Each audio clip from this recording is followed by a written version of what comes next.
This is Ian with the cEDH sermon. And I'm back, baby. Holy shit, he's back. I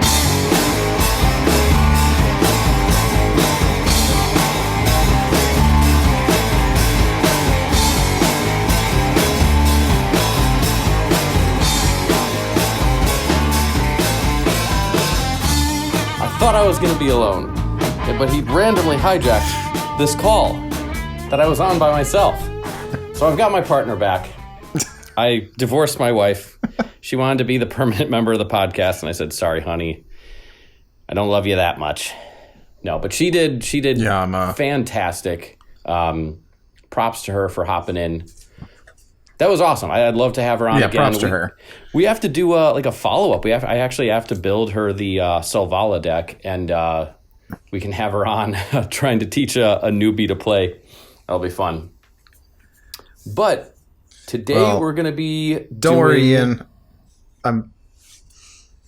Oh, yeah, go ahead. I'm not mad at you. I'm not mad at you for cheating on me. Oh, no. If anything, I'm cheating on her with you. But that's besides the point. Today we're going to be going over Tarkir, Dragonstorm, right? That is what it's called, right? It's called Dragonstorm. Holy shit, I hope. Tarkir, here's our PowerPoint. A PowerPoint that is also Yes. a PDF. It's Tarkir Dragonstorm, right? I hope to God, because I'm going to sound like an absolute dipshit. Yep, it's Dragonstorm. Tarkir, colonoscopy Dragonstorm. Okay. We're going to do a set review. I went through as many cards as I could and individually and read them, and I put together all of them on here. And I know a lot of you are probably going to see a card, or many, or multiple. Trevor will even see some cards that he's like, why the hell is this on here? This is terrible. It's not cEDH playable. You're right. You're absolutely right. I like putting out stuff for the sake of discussion, for the examples of, this is almost cEDH playable, but not quite. Or, hey, this one is like one card being printed away from being broken, or maybe a fringe strategy. So still worth talking about.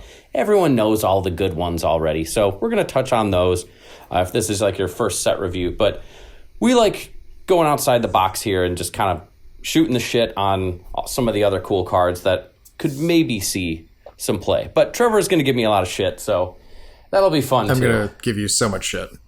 I can't wait. And as normal fashion, that is for this podcast, Ian did all the work, and I slacked off because I was too busy doing other things. Moving across the country, dude. How many miles? Wasn't it like in 4 days of driving, like 38 hours, 2,000 miles or something? It was a little over 2,000. Hold up. The stats were crazy. You texted us. We have our best buds group chat. And he texted everyone the stats.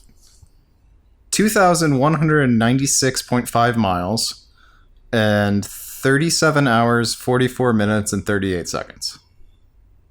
Down to the second. Yeah, that is nuts. It was also while transporting 3 cats. I mean, they did 2 separate cars, but still 2 separate cars. But my girlfriend had her 2 cats, and then I had Faye. In my car, Faye found a cat-sized hole in the middle of all the boxes, and she just slept there the entire time. It was honestly adorable. She would also just pop her head out, and just look out the window every once in a while. But it was me and Faye just being truckers. Oh yeah, you had your adios trucker hat. I'm definitely going to put some of those pictures in during this part while we're talking about it. Just a little trip overview. I got to see a lot of the country, and it's a beautiful country. Wyoming's beautiful, Utah's beautiful, Nebraska's terrible. Sorry, Noble. Our buddy Noble is in Nebraska. Sorry, dude. Nebraska is too big. The worst state to drive through. Too big. It's too long. It's like a 6-hour fucking drive to get through Nebraska, and there's really nothing to look at. It's kind of stinky too. Also, Idaho is beautiful. Oregon, I think, was my favorite. Oregon's beautiful. You get, when you like go through Idaho into Oregon, you like instantly get into a mountain range, and then you're just driving through a valley. It's so fucking beautiful, dude. And if you don't live by mountains and you go near them, like there's something about them that is just like magnificent. That it's underappreciated. Pictures do not do it justice. I had growing up, my grandparents, they used to live in Albuquerque, New Mexico. And it's like, dude, when you would go there and you'd be like, holy shit, like the base of the mountain is like over there. Like I can see it. And you're just looking up. It looks like a projected image. It doesn't even look real. And then we would go take this this tram up is that even like the right word for it? Like one of those like suspended... A tram? Yeah. Yeah, or a trolley. Yeah. And we'd go up the mountain, and then you'd hike even higher. And man, the oxygen was out there. It's like, okay, yeah, it's getting pretty thin up here. But we'd hike and stuff, and oh my God, it was beautiful. It just looks like a cartoon or not even a cartoon. Like it looks like something is in ultra HD. Even though it's like, how could it be more HD than real life? And it's like, it just is. For anyone wondering if they want to try this trip, I highly recommend looking up Dead Man's Pass, and just know that's part of the trip, and it's very, very terrifying to drive through. Yeah, why are you suggesting? Isn't that the one where you and your girlfriend were like, we have to put like snow chains on our tires because you could just drive right off? No, that was Snoqualmie Pass. Okay. But Dead Man's Pass is like... recommending our audience, like, hey, I'm not recommending. I'm saying if you're thinking about doing this, look that up and then do it. Ask yourself, really, can you do that? Because it's terrifying. Our audience is now questioning whether we truly love them or not. I'm sure our audience is also wondering if we're even a magic podcast or we're just two men rambling about random shit. You know what? At this point, I used to think more of like, hey, we got to get right into it to capture the audience. But you know what? This is our fucking show. We want to talk about Trevor's goddamn trip. We're going to talk about it, and you're going to listen. Or you could just fast forward to the part where we start talking about cards. Either or. Yeah. We won't put a timestamp in, but you can figure that out yourself. Yeah, we'll never put a timestamp in. I'm too lazy for that. I do all the other shit. Maybe I can do that. Okay. Yeah, you can. Anyways, let's get into the Tarkir set review. All right. So it did not export to this PDF properly, but we can still talk about the first card. And this is in order of colors, mostly. I think there's a couple extra ones that got thrown in later. But, okay. So the first one, Anafenza, Unyielding Lineage. It's 2 and a white. Legendary creature, Spirit Soldier. It's a 2/2 with flash, first strike, and whenever another non-token creature you control dies, Anafenza endures 2. So you either put 2+1/+1 counters on it or create a 2/2 white spirit creature token. Immediately I saw this and I was like, ooh, Time, right? Now Trevor's been messing around with Time lately, so whenever something dies, you get a creature that would get... Right? I can see where you're thinking Time. I mean, the 2 counters on it, that's cute. And then essentially the 2 modes of Endure for Time are you get 2 counters. Time really doesn't care how many creatures there are on the field. It just cares about how many tokens are on, or how many counters are on each creature. But like, yeah, I mean, you can... I'm trying to think. You could probably use it in Time. I wouldn't use it in Time, but that's because I'm still testing Time. That'll be one of our future episodes where I decided to learn Magda because I was kind of like, don't really understand this. I want to understand it more. Mainly after the last set review, when everyone's like, you missed this Magda card. You missed this Magda card. I'm like, holy shit. Why are all these cards so good in Magda? I understand now. I probably missed some other ones in this set, but because I don't have that keen of I didn't have enough time to really go through everything. So, but yeah, lots of dragons. Yeah. Not anything crazy for Magda, but yeah, I thought of, but Trevor, the other half of that is Trevor decided to learn Tayum as his, I don't understand that, but I want to. In a future episode, episode or two, we'll teach each other how to play these decks. But for now, the only thing I'd say, so Tayum really wants their creatures to do other things. This doesn't really do a whole lot in Tayum except just provide you with counters. And you already have a lot of things like your Undying creatures and things like Carrion Feeder that can just produce tokens for you counters, pretty easily. So I don't really see it being played in Tayum just because it doesn't do a whole lot. Fair enough. That makes sense. You explaining it like that.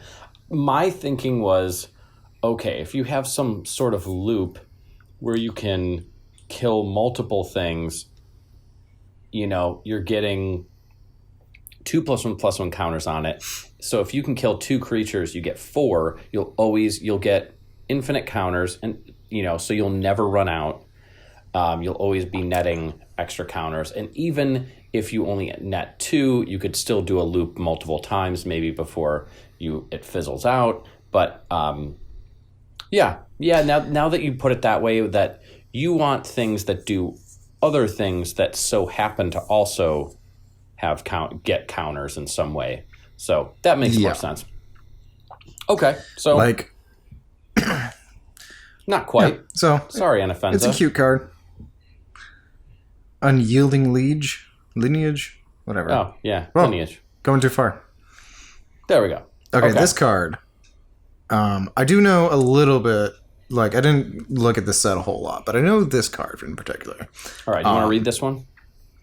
Yeah, Clarion Conqueror. It's 2 and a white for a dragon that's 3/3. And it's got flying, and activated abilities of artifacts, creatures, and planeswalkers can't be activated. Yeah, I love this. It's if you wanted another Null Rod effect, but better, here you go. And I love it. I'm gonna buy a copy of this. Now, I think it was Play to Win that brought this point up, and I kind of agree with them. I do like it too. I'm with you. I think in the right deck, it's devastating. They brought up the point of a lot of Stacks decks either shut down artifacts, but then they rely on creature abilities or activations. Or you want to shut those down, but you are relying on artifacts. So you could potentially, run into a scenario where, well, I guess you wouldn't run into that scenario because you shouldn't throw it in your deck unless you have a deck that gets around it. I can't think of anything off the top of my head, but for example, even if you were going to, let's just say for Tayum as an example, you want to shut down artifact decks. Well, the only issue is it shuts down activated abilities of creatures, which includes Tayum. So it's a no-go. Yeah. So that's just an example, but a lot of decks are going to fall under that. My Minsk deck, my Naya Minsk Hulk deck, I wouldn't be able to activate Minsk's ability. So even though I don't really run very many artifacts, other than to accelerate really quickly, but I do like slowing down the artifact decks and stuff like that, and that use a lot of artifact ramp, which is most decks in the format. But this is a no-go for that deck as well. So unfortunately, there's kind of a lot that fall under that. Like this also shuts down all your mana dorks too. So yeah, I could just see it being If you had a And very it shuts down to specific your deck. planeswalkers, so you can't do any cheeky loops with them. Oh, yeah. I was ignoring that because I'm like, who cares? But there are a couple. I mean, you can stop Teferi kitten loops. It's just a nice to have. Like, the Mind Sculptors made a joke that it was just like somebody at Wizards really likes stacks, and they were just like, yes, I'm just going to put all the activated abilities into one card. You should just say activated abilities of everything except for lands. Maybe that would be too crazy. This is probably they're testing the waters with this. They're testing that. You're right. That's probably true. They're probably testing the waters a little bit, seeing okay, what can we get away with stacks wise. I think there is a deck for this, and it's going to be really good. This is going to be the oh man, if I can get this out, unfortunately we don't have Mana Crypt, but if you have like land, Chromox, Soul Ring or something, slam this turn one, double middle fingers. Jetmir like this? Yes and no. The only thing Jetmir wouldn't like is all the dorks that you run are turned off. That is true, but it is a good like late game. Just like okay, I've got enough lands, I can just drop. You know what would make this Clarion so Conqueror. much better? And maybe this wouldn't be.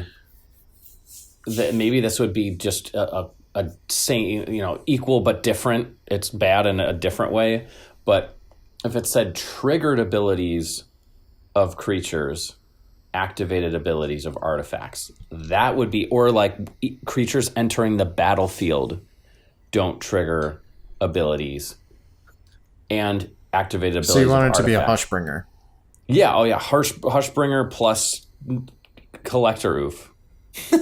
Basically just busted. It would just be too good. Oh my god! See, that would be like if Wizards hired me, they'd be like, "Okay, dude, you got to slow down." And I'm like, "Okay, come on."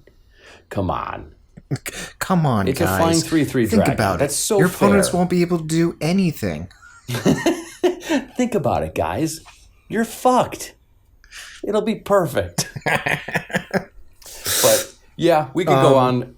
Someone will be like, "This is the deck for it." Comment this. Please tell us. What is the deck that this goes in? Because there is one. It's definitely going to see play. Absolutely. All right, let's go on to...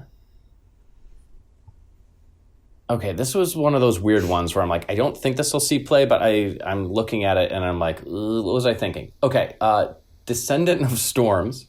It's just 1 white for a 2/1. Creature, human soldier. Whenever this creature attacks, you may pay 1 and a white. If you do, it endures. So put a +1/+1 counter on it, or create a 1/1 white spirit creature token. So I think this would be more of like a budget card, or like it synergizes with like a humans matters deck. I know there was like a commander that cares about it, but I was almost thinking kind of like something in like a Tymna like stacks deck where you're not going to be casting a bunch of spells, like a Tymna Kodama Rule of Law deck. All you have to do, you're going to have extra mana since you're not really casting too many spells. So every time you attack, you keep getting extra, blockers or Tymna attackers to attack your opponents and get more draws. I know that's reaching a lot. Do I think this is going to be like a staple of the new set? No, but that was kind of my thinking. I like where your head's at. It's definitely like pairs well with a Tymna deck. I don't know if you'd necessarily want to run this, but yeah, I can see where you're getting at. Yeah, it's not an immediate. Ian, why did you put this on the list? Sort of I like that I love 1-drops. I love 1-drop creatures, especially if their stats are better than just a 1/1. So it's like it's already a 2/1, and then it has an ability only for 1 mana. I kind of like geek out over those cards because they're cheap. You can get them out on the field and early and just kind of start getting value. I like that you get advantage on the board. Is board advantage super important in cEDH? It's not not important, but it's not the most important thing. So yeah, I don't think this will be great, but it might fit into a deck. So I thought it was worth putting on here. But yeah, that's about it for that one. Enough said. Next up. Read this one. Duty Beyond Death one. Is 1 in a white instant. As an additional cost to cast this spell, sacrifice a creature. Creatures using control get indestructible until end of turn. Put a +1/+1 counter on each creature you control. Now this is a card I would potentially run in Time. Because then you get a fucking counter on all of your creatures. And usually Time's running a lot of creatures. That was immediately what I was thinking. And I'm like, I know Time doesn't run too many instants. So I was kind of like, maybe they wouldn't. But in protecting your entire board, and I know it doesn't protect against a Swords to Plowshares or, like a Toxic Deluge, but you know what is actually funny? What you could do in response to a Toxic Deluge, that +1/+1 counter might be enough to save some of them. I know that's weird, but it's just a weird little interaction. But I like that you could sacrifice something. So in like an Abzan colored Hulk deck, or even like a Naya Hulk deck, I might put this in my Minsk list. I mean, I know I already have the sack outlet with Minsk, but sometimes that's the only way to disrupt it is, okay, I have to destroy their creature now. Or sometimes someone will go to destroy the Kiki Jiki right before, in response to the untap. I can sacrifice whatever, the Boo token or the Hulk to start the loop. But then everything gets indestructible. So now it's really hard to interact with my combos. The counters are just a plus, but in a deck like Tayam, that directly synergizes. And that could get a whole new loop going where, okay, now I have, 5 new counters on all my creatures. Now I can go off and, start this loop over again. So yeah, I like this one a lot. I think it's very specific. It's very niche, but yeah, it's very, very niche. Now I will say, like you said earlier, Time doesn't particularly run a lot of instances. My list runs 3. And that's mainly because you don't want cards in your hand when you're playing Time. So this is kind of a dead card in the sense that it will just go into the graveyard and then you're not going to be able to pull it out. But if it's in your hand for some reason, I can see it being good. Now, do you mean you mean when you say you don't want cards in hand, it's more so you don't care about them as much. You want them in the graveyard. You want a little spoiler for the Time episode. The way Time works, you don't necessarily want any cards in hand because you're not going to be playing those cards. You will on your turn, but you're not doing it. The instant speed things you're doing is activating Time and then returning your Ranger Captain of Eos from your graveyard to the battlefield. Oh, so Ranger Captain in hand is essentially worse than as if it were on the field or in the graveyard. Yeah, exactly. Because gotcha. If it's in the graveyard, you can put it into play instant speed and sacrifice it. Because at first I'm you don't want cards in hand? What are you, insane? And then that makes sense, though. That makes perfect sense. You don't want... Because you're really not, you're casting creatures and all that other stuff. You want cards in hand, but there's no real card draw to it. There's a very... minimal mill even. There's no real card advantages. There's a lot of tutoring for things and whatever. Because it's kind of it sounds like basically the difference between it being in your hand and in your graveyard is if it's in your hand, you can't cast it at instant speed. But if it's in your graveyard, you can activate Time and do it on other people's turns. So you're right. It's almost a weird disadvantage by having most of your creatures in your hand. There's going to be ones that you want to cast and, especially early game, but, your first couple dorks to get some ramp and some things out. But then, yeah, I think that makes sense. I still don't really understand I'm still time, running... It's becoming clearer to me. I'm still running, like, Solitude in Time, which doesn't synergize with Time that much, because you can't return it, but it's still nice to have a Swords to Plowshare in hand that you can use to, like, get rid of things that's, like, a creature. Yeah. It also enters with some counters on it, which is, I guess, useful. Okay.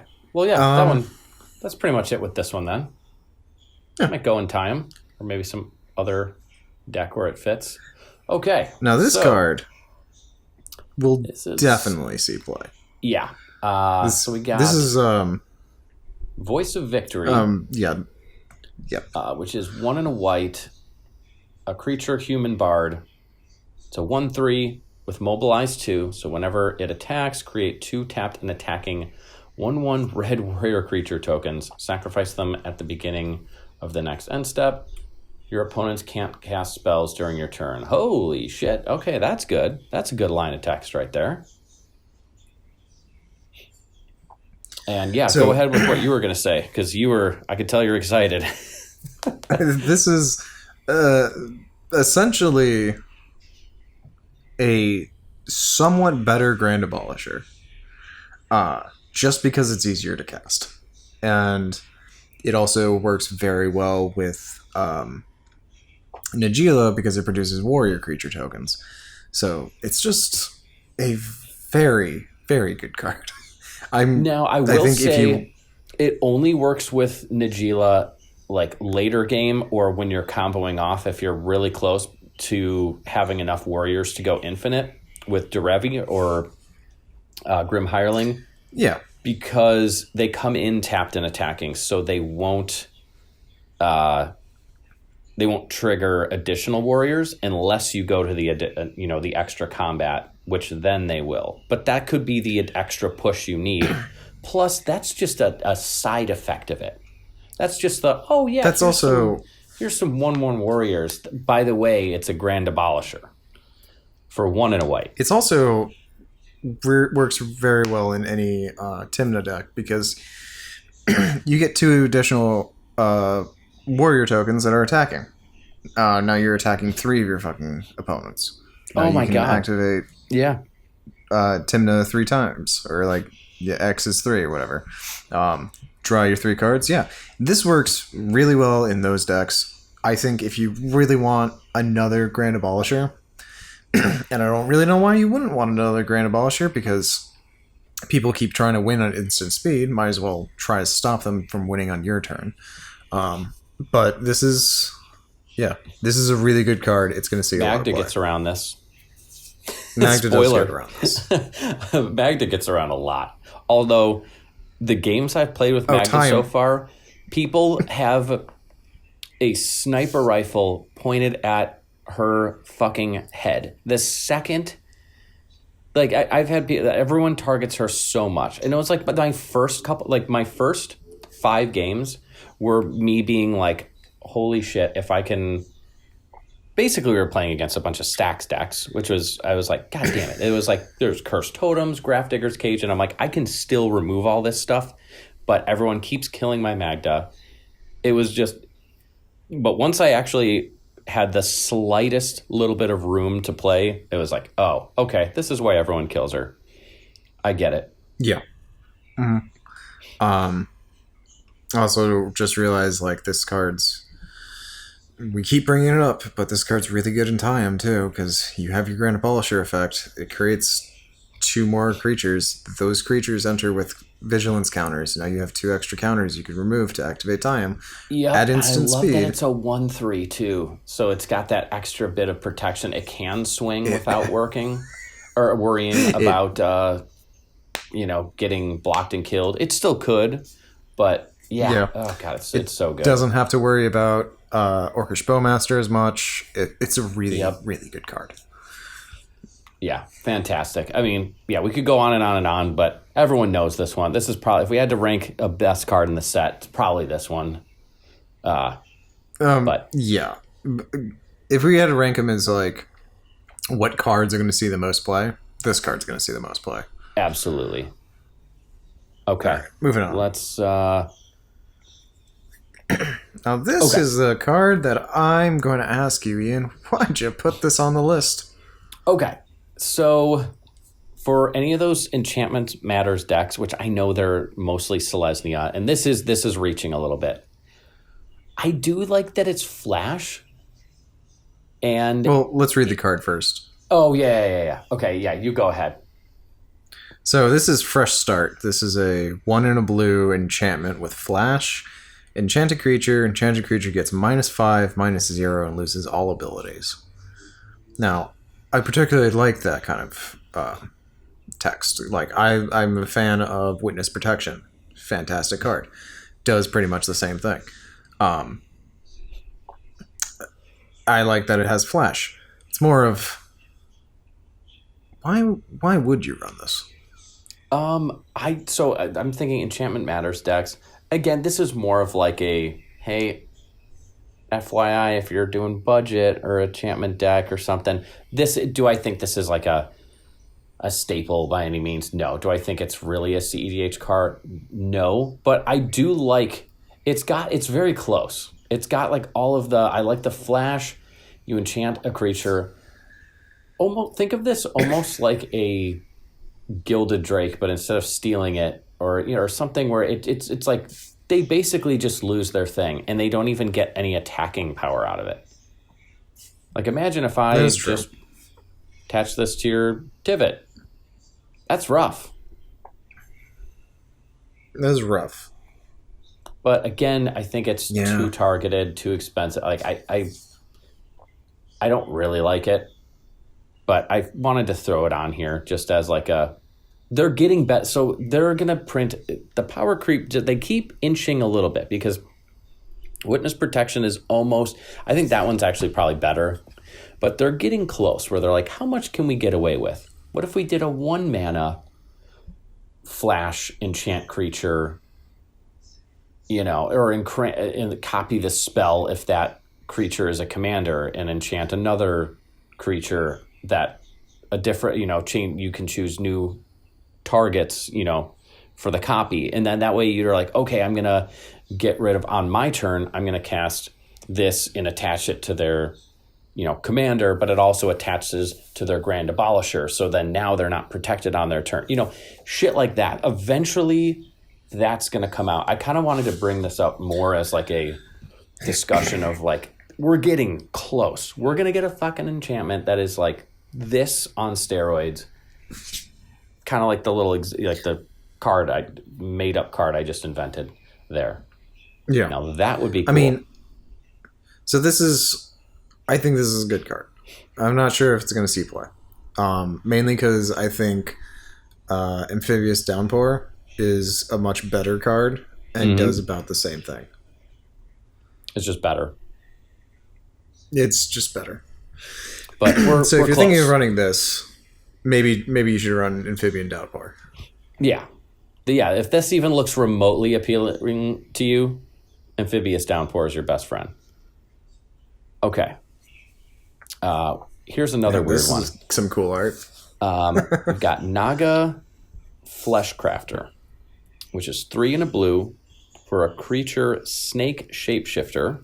It's a 0/0. You may have this creature enter as a copy of any creature on the battlefield. And it also has Renew for 2 and a blue, which is exile this card from your graveyard, put a +1/+1 counter on target non-legendary creature you control. Each other creature you control becomes a copy of that creature until end of turn. Activate only as a sorcery. As soon as I read that, I'm like, okay, this is pretty fucking cool. You've got the classic clone effect. If you're in one of those decks, I don't know, like Kinnan or something, it is. I mean, obviously, I would play. I can't think of it. It's actually from the previous Tarkir, the Clever Impersonator, I think, where it can enter as any non-land permanent. It's also 4 mana, but a non-human. Better because you can copy a Ristic or someone's artifact or someone else's creature, and this is only creatures, but that renew ability is really interesting. I wonder, you know what you can do with that, Ian? What? Okay. Strange hypothetical here. Okay, let's say like it already. Okay. Ristic draw on the stack. You got your fucking Orcish Bowmaster and like a bunch of other creatures. Oh, it's only just put sorcery. a counter on Orcish Bowmaster. Is it sorcery? Yeah. Never mind. That last line of text. I was gonna say, make your Orcish Bowmaster, all your creatures Orcish Bowmaster, and then you could just ping everyone. Oh, that would be so much better if it didn't have that. Like, why not? That those last are the line of things where it's text. like, maybe that would make it too strong, but like, fuck it. That's what we want. It's still really good. Exactly. Even just making It's multiple Orcish Bowmasters. Imagine doing that and then casting a Wheel of Fortune. That probably just wins you the game instantly. I know that's super specific, or but you could make everything into a Displacer Kitten. yeah, you could do that. I'm just if trying Dockside to think. was still I'm legal. just trying to think. Oh, it wouldn't enter though. But you wouldn't get the ETB off. You're of right. them. You're right. You can make everything into. What's some other creatures that you would want to turn your entire board into? Okay, so what would happen? You would turn your entire board into Displacer Kitten. And then you cast one thing. And then you cast one thing. And then you start flickering everything. Yeah. I mean, it could get... And when it ETBs, you get all your actual ETBs again. So there's just so of the original creature. So there's some weird stuff that you can do with this. I don't have an idea yet. Because I'm pretty sure because the initial target of the Displacer Kitten was flickered by another Displacer Kitten, I think it would just fizzle out and you wouldn't have the Displacer Kitten trigger. But I could be wrong about that. What do you mean? So, like, if you could order it, where I think only one of them wouldn't get it. Like, as long as you do them in order. Well, let's say you had just 2 Displacer Kittens. Let's just say that. And then we'll make this hypothetical in a Tivit deck. Because Tivit and Displacer Kitten go well together. So you cast something. Let's say you play your Opal. Tivit. You can then cast your Mox Opal. And then both your Displacer Kittens would trigger. Those abilities would go on the stack, regardless. But they need a target. Still. So the first one would resolve target each flickering other, Tivit. but you could target something else. Okay, I see what you're saying. They couldn't target the same thing, is what I'm saying. Yeah, agreed. Yeah, you couldn't repeatedly... but you could target other things. Can it target itself? Does it say another non-land permanent? I forgot. Yeah, it's just any non-land permanent. Okay, the it's not Displacer line with Teferi is like specifically because you can flicker Teferi. No, yeah, but can Displacer Kitten flicker itself? Is there anything preventing... No, it's another. okay.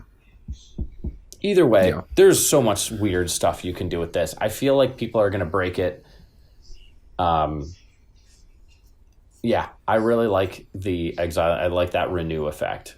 And it's just a clone, too. It's like a better clone. I think it's cute. I don't think it will really see play unless someone figures out a way to break that renew ability. Exactly. But I like putting stuff on the list that's like, hey, someone come up with a way of breaking it. Remember Boom Mobile? Has anyone broken Boomobile yet? So. I don't think so. All right, this is your challenge. Yeah. This is your Ian challenge. Break Naga Flesh Ian Crafter. challenge from the Tarkir set. Break it. Break this. All right. You take this next one, which is not good. Spectral Denial. Or not great, but... So this is a instant for X and a blue. The spell costs 1 less to cast for each creature you control with power 4 or greater. Okay. And then counter target spell unless its controller pays X. I mean, that's not bad. Super specific to, like... This is a... Animar, but even then, there's so many other better counter spells, so it's like, I don't know if you'd even want to run this. I don't think this is like a cEDH staple or something that will see a ton of play, but like, again, I always like bringing up the cheap counter spell automatically gets consideration. You know, it's going to get people's heads turning and saying it like, hey, does this go in anywhere? I think there's maybe 1 or 2 decks it might go in. Yeah, I can see that. It's cute. I like the art. I know, the art's really cool. It's pretty sick. Spectral ghost wolf or something, or dog just chomping a lightning bolt in half or something. Yeah, that's dope. That's awesome. But like, I like the flavor of that too. Just like somebody's casting a lightning bolt and you just summon a fucking dog to bite the fucking lightning bolt. Oh yeah, that's awesome. See, I think something like Animar, where Animar is probably going to have enough creatures on it or counters to make it strong enough, and then you're probably going to have at least a couple other creatures out there that might be, you know, close to that, if not above 4 power. So even if it's a, you know, for 1 mana, it's basically like a miscast, you know, yeah. but or a spell pierce, but it just counter target spell. So, yeah, that is true. It's got a catch-all, so that is good. That's the main reason. If it wasn't counter target spell, if it was just counter target, you know, instant or sorcery or non-creature spell or something, I wouldn't have even put it on here. But that makes it a little bit better for me. Would Glarb like this? Ooh, yeah, because. Well, isn't Glarb like a 2/4 or something? Isn't that the... Glarb is a 2/4, but it does want higher CMC creatures, right? So those usually have higher power. I haven't looked at a Glarb list, so I don't really know what pulling one is up in Glarb. Here. Nope. No creature. That's all... Oh, it has a Protean Hulk, but that's getting sacked immediately. So, no, it's very specific, but I think there's... I think maybe an Animar card. I do like the catch-all. Okay. But there's already so many catch-alls, so probably not. Yeah. All right, we can move on. Okay. Move on. Okay, here's another one that... I don't think we'll see play, but there's a whole cycle of these. So, yeah, Abzan Devotee, or Devotee. I know, it's like Devotee. That doesn't make sense. That's how you put the inflection on that word. But there's one for each one of the tribes, I guess, or know, clans. So it's 1 in a black. It's a creature, dog, cleric. It's a 2/1, and it has 1 colorless, add white, black, or green, activate only once each turn. And it has 2 in a black, return this card from your graveyard to your hand. That's the part where I'm like, aren't there... I know that for a fact there's combos with that. And I just liked it because it's 2 mana, and the other ones all have the pay 1 colorless and filter it into some sort of mana of color.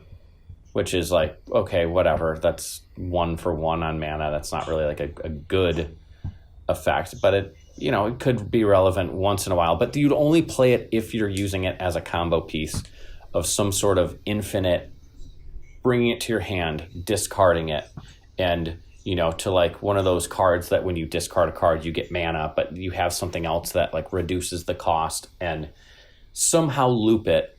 I know I'm kind of reaching here, but I just wanted to bring this one up because I like quirky, like layered combos like that, where this wouldn't be the main thing, but it's just kind of like it just happens to fit in your deck. And if you happen to like be okay, I'm looking for the creature that can go back and forth, I just need one of those. This isn't a terrible option because it has the filtering on it. So if you're in some sort of Abzan, yeah, go ahead. I can see where you're getting at. I don't think I would play it unless like you'd have to have really a deck for it. Like that's what I'm thinking. Like you have to have a specific. This is a combo piece. That's what I was thinking. Like this is a combo piece that isn't completely dead. You know what I mean? Like because a lot of like something like Thassa's Oracle, for example, that's a combo piece that is so good at winning the game that it's okay that it doesn't really do anything. I mean, yes, you scry, but like that's literally nothing. But actually, Ian, you don't scry. You look at the top X cards in your library to your devotion and pick one. Yeah, fuck. Whatever it does.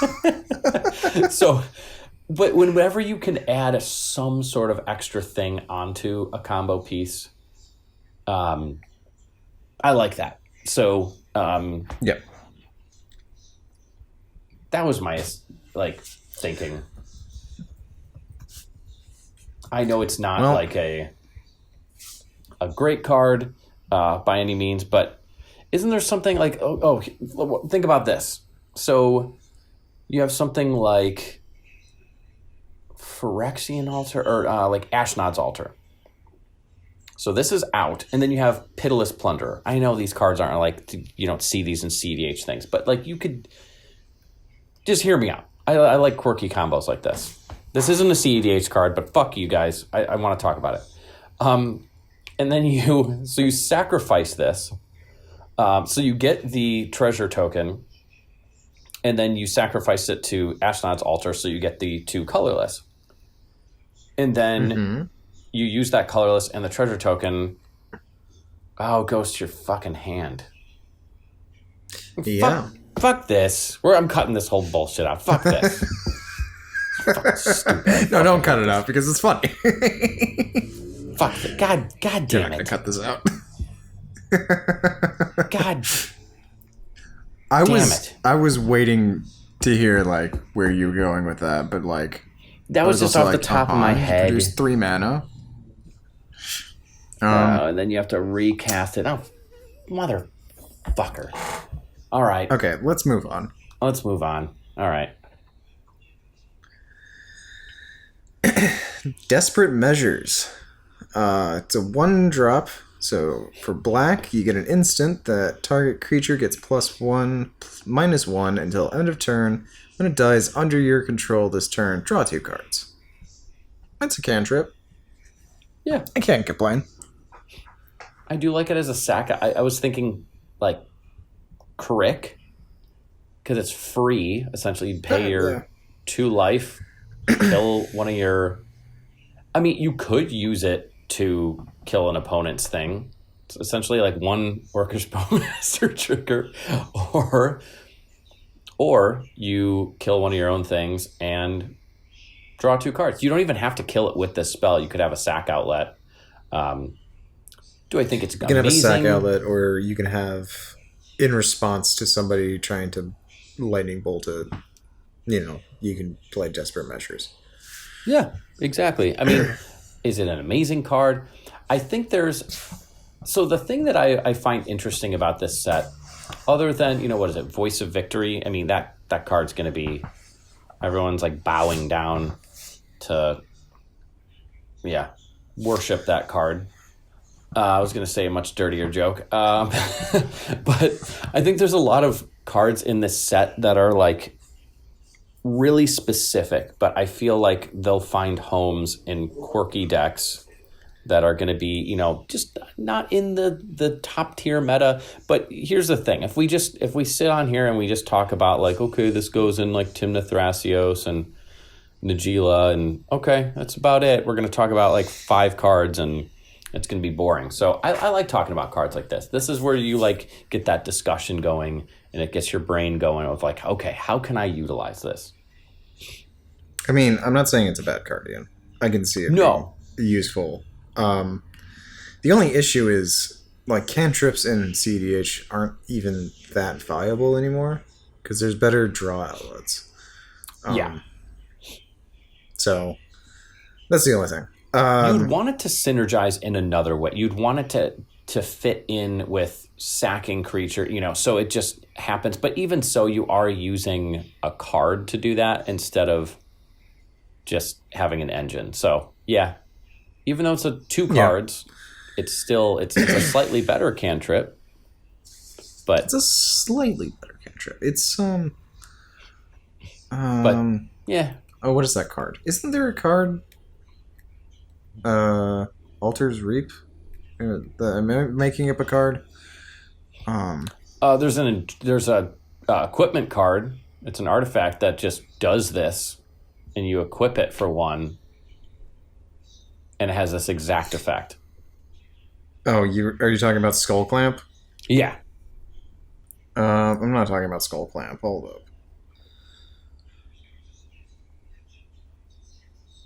I will find this card. Give me a second, guys. Stop yelling at me. Stop. They're going literally to the fucking screaming chat. at the screen. Boo! It's a Village Rites. Oh, that just says sacrifice creature, right? Sacrifice creature, draw 2 cards. Now, this one does have the slight upside of destroying an opponent's thing, but it's only 1 damage, so that's a very narrow. You could get rid of Magda with it. Is Magda a 1 toughness creature? Yeah, it's a 2/1. Yeah, that is the main thing that does suck. That is the thing that sucks with Magda. So if you're looking to get rid of Magda, play Desperate easy. Measures. It's too easy to get rid of her. That's the one thing that I'm like, oh man, they should have made her a 2/2. But all right, we can move on. I just wanted to touch on that one. Okay. So here's another weird one that I brought up. Rot Cursed Rakshasa. It's 1 in a black for a creature demon, 5/5, has trample. It also has decayed, so it can't block. When it attacks, sacrifice it at the end of combat. It has renew for 2 black and X. Exile this card from your graveyard. Put a decayed counter on each of X target creatures. Activate only as a sorcery. There's some weird shit you can do with this. I'll be honest, Ian. I don't see this being a cEDH card. Neither do I. Neither do I. It kind of fits into my Esper Reanimator deck in Standard. It's got the CMC that I want, and I can that's why I put decay it in. counters on things. Totally, that's why I put it in. Yeah, it's all right. No, so I I like it more for I like the renew effect. I like the renew effect. I do like the idea of like interesting. Sorry, I'm yawning over here. I guess I'm boring myself with my card choices. Wake the fuck up. So I like that you could basically kind of almost put a lock on your opponent's creatures where they're like, okay, I can't block with them. And then if I attack, it's really good for kind of like herding Timnidex. I know that's way too specific. Again, I was reaching here. I saw this. I'm like, 2 CMC. Got a cool little graveyard effect. It's going on the list. That's how my mind works. And then I'm like, yeah, you could probably do some cool shit with it. And moved on. I threw this list together today. We've been busy as fuck. Don't give me shit. Stop yelling at me. You're yelling. Stop it in the comments. I see you yelling at us in the comments. Stop it. Yell more if you want. Actually, keep yelling at us. It helps the with negative the ones algorithm. are actually really funny to me. There hasn't been anything like truly funny, but there was one. Here's one. There's a guy on. So I posted on Reddit the last episode to be like, hey, this is a video for like, helping my wife find a commander. And like here's the list of ones we have. Here's the podcast and video link, and then here's like what other suggestions. Here's her like stipulations of what she would like, or anything else that you'd like. And of course, there's a ton of people that suggested stuff, and it was really good discussion. And then towards the end, some guy was just like, "Yeah, nice bait, dude. Nice advertisement for your YouTube channel."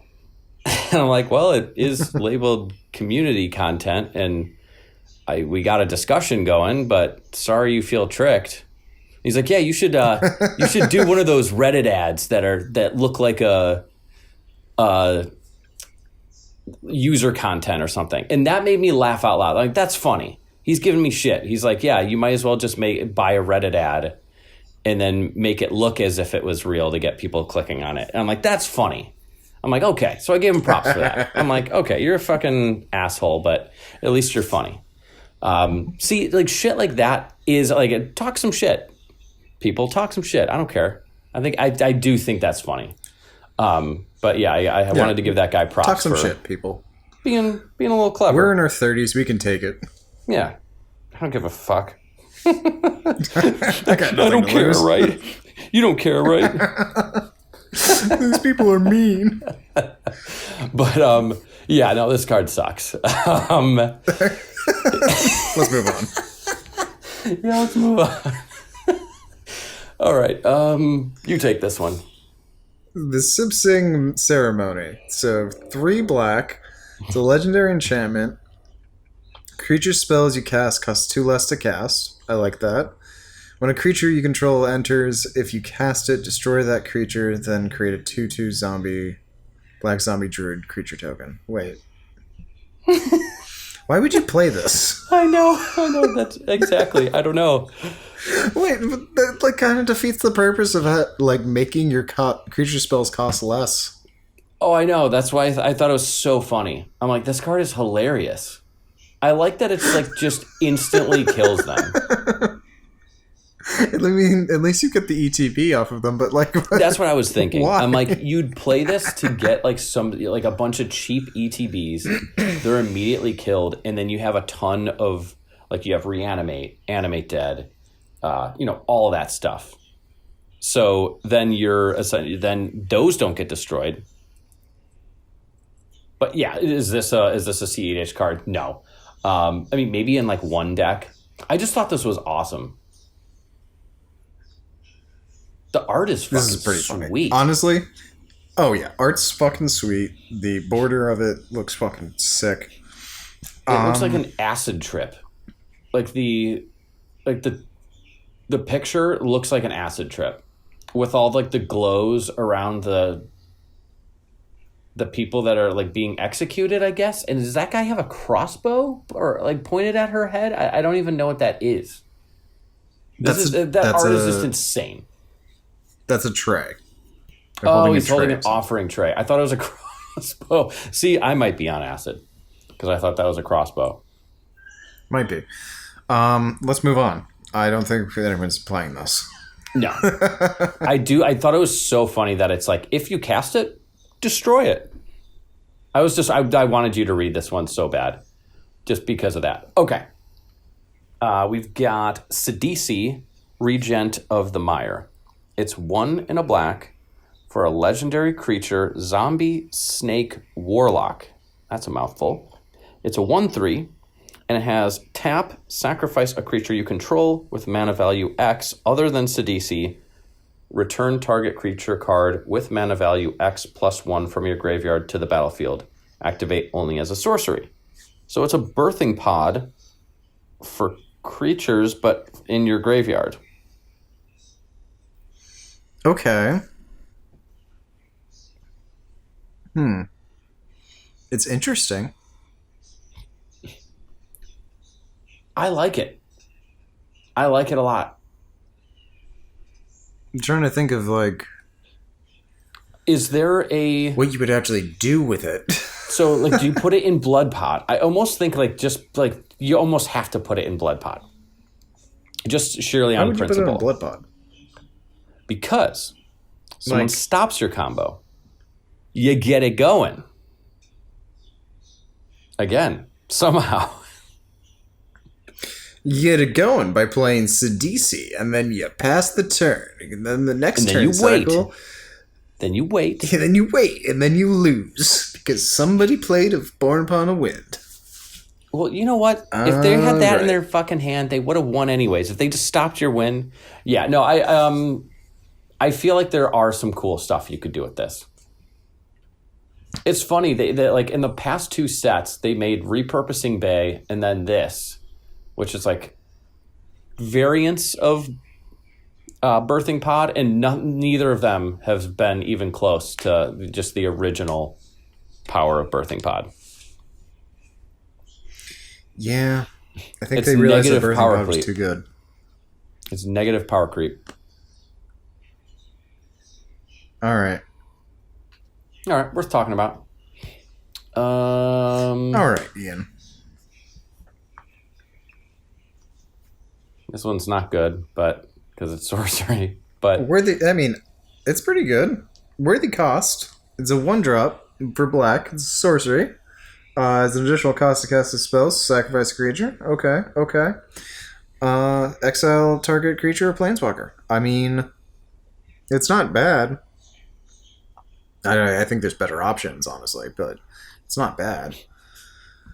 I think wish Deadly so Rollick badly is it was better. instant. But yeah, Yeah, Deadly Rollick. For that's sure the one is better. thing. If Yeah, you're trying to, the you sorcery run this is in a the thing Hulk deck. that's making it. So let's just say You you're would, in yeah. a like green black Hulk deck or an Abzan Hulk deck. You're trying to get as many sacrifice outlets in there as possible. Now, a lot of times, one of your commanders has that, but you don't want to be totally, locked in if there's a Dranith Magistrate or something else is going on. Having other ways of killing things. You know what? Also, this might be good in, and that we haven't even seen in, a million years. Cody, because you're trying to kill your Cody a lot of times. Like I can see that. So just having other 1-drop, like you're trying to get as many 1-drop things, and also you can kill your Cody, but you can also, exile a target creature. Or if you're not at that point and you've done turn 1, Chrome Mox, Mana Vault, Birds of Paradise. Oh shit, someone plays a Dranith. Okay, well I'll tap on my turn. I'll tap the birds, sacrifice it, exile the Dranith. I mean, I know that's a weird specific example, but just as an example, it's got a home maybe in like 1 or 2 decks, but worth mentioning. I can see where It's you're cheap. getting at with this one. Yeah, it's cheap. This is better than the last one. Yes, much better. Okay, let's talk about Yathan. Tomb Guard. Tomb Guard. 2 in a black for a creature human warrior 2/3. Has menace. Whenever a creature you control with a counter on it deals combat damage to a player, you draw a card and lose 1 life.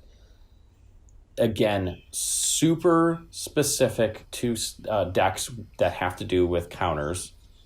But that's really good if each one of them is drawing you a card. So Yeah, I mean, Deals combat damage to a player. Yeah. I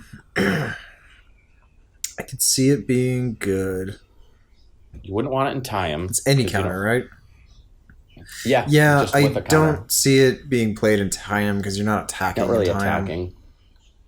Yeah, you're just building up a board state and then reanimating everything. It's a warrior, so you can put it in a Agila if you wanted to, and it's got menace, so it works well in.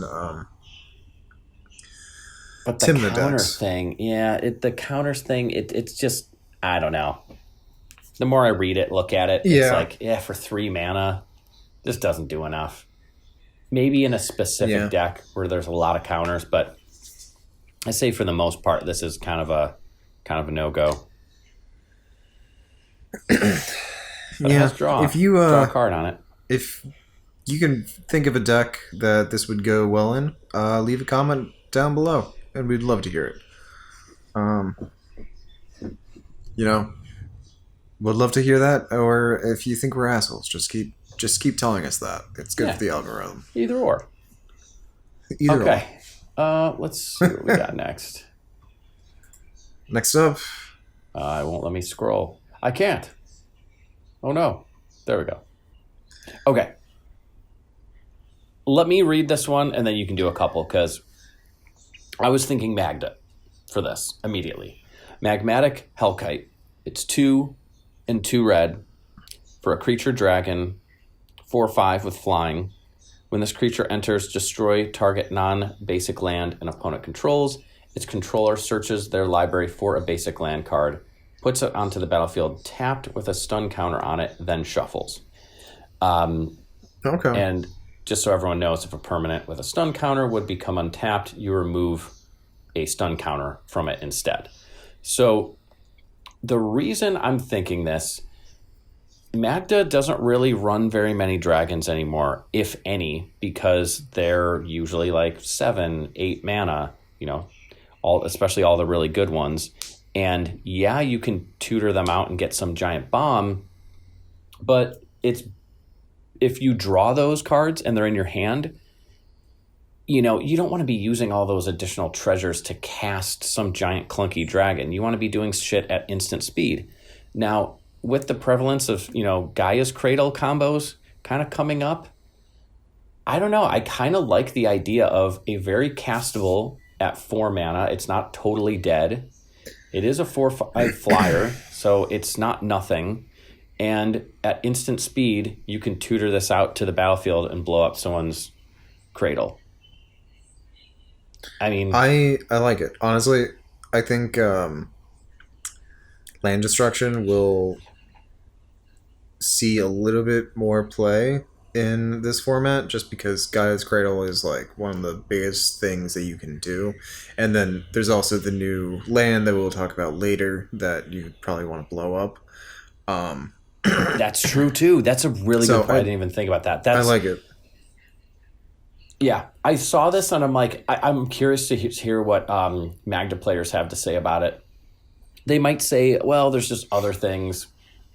I'd rather not, you don't want to have a dragon that destroy. I wish it did non-basic land or artifact. That would have been so much better. But for a 4-drop dragon that you can, oh shit.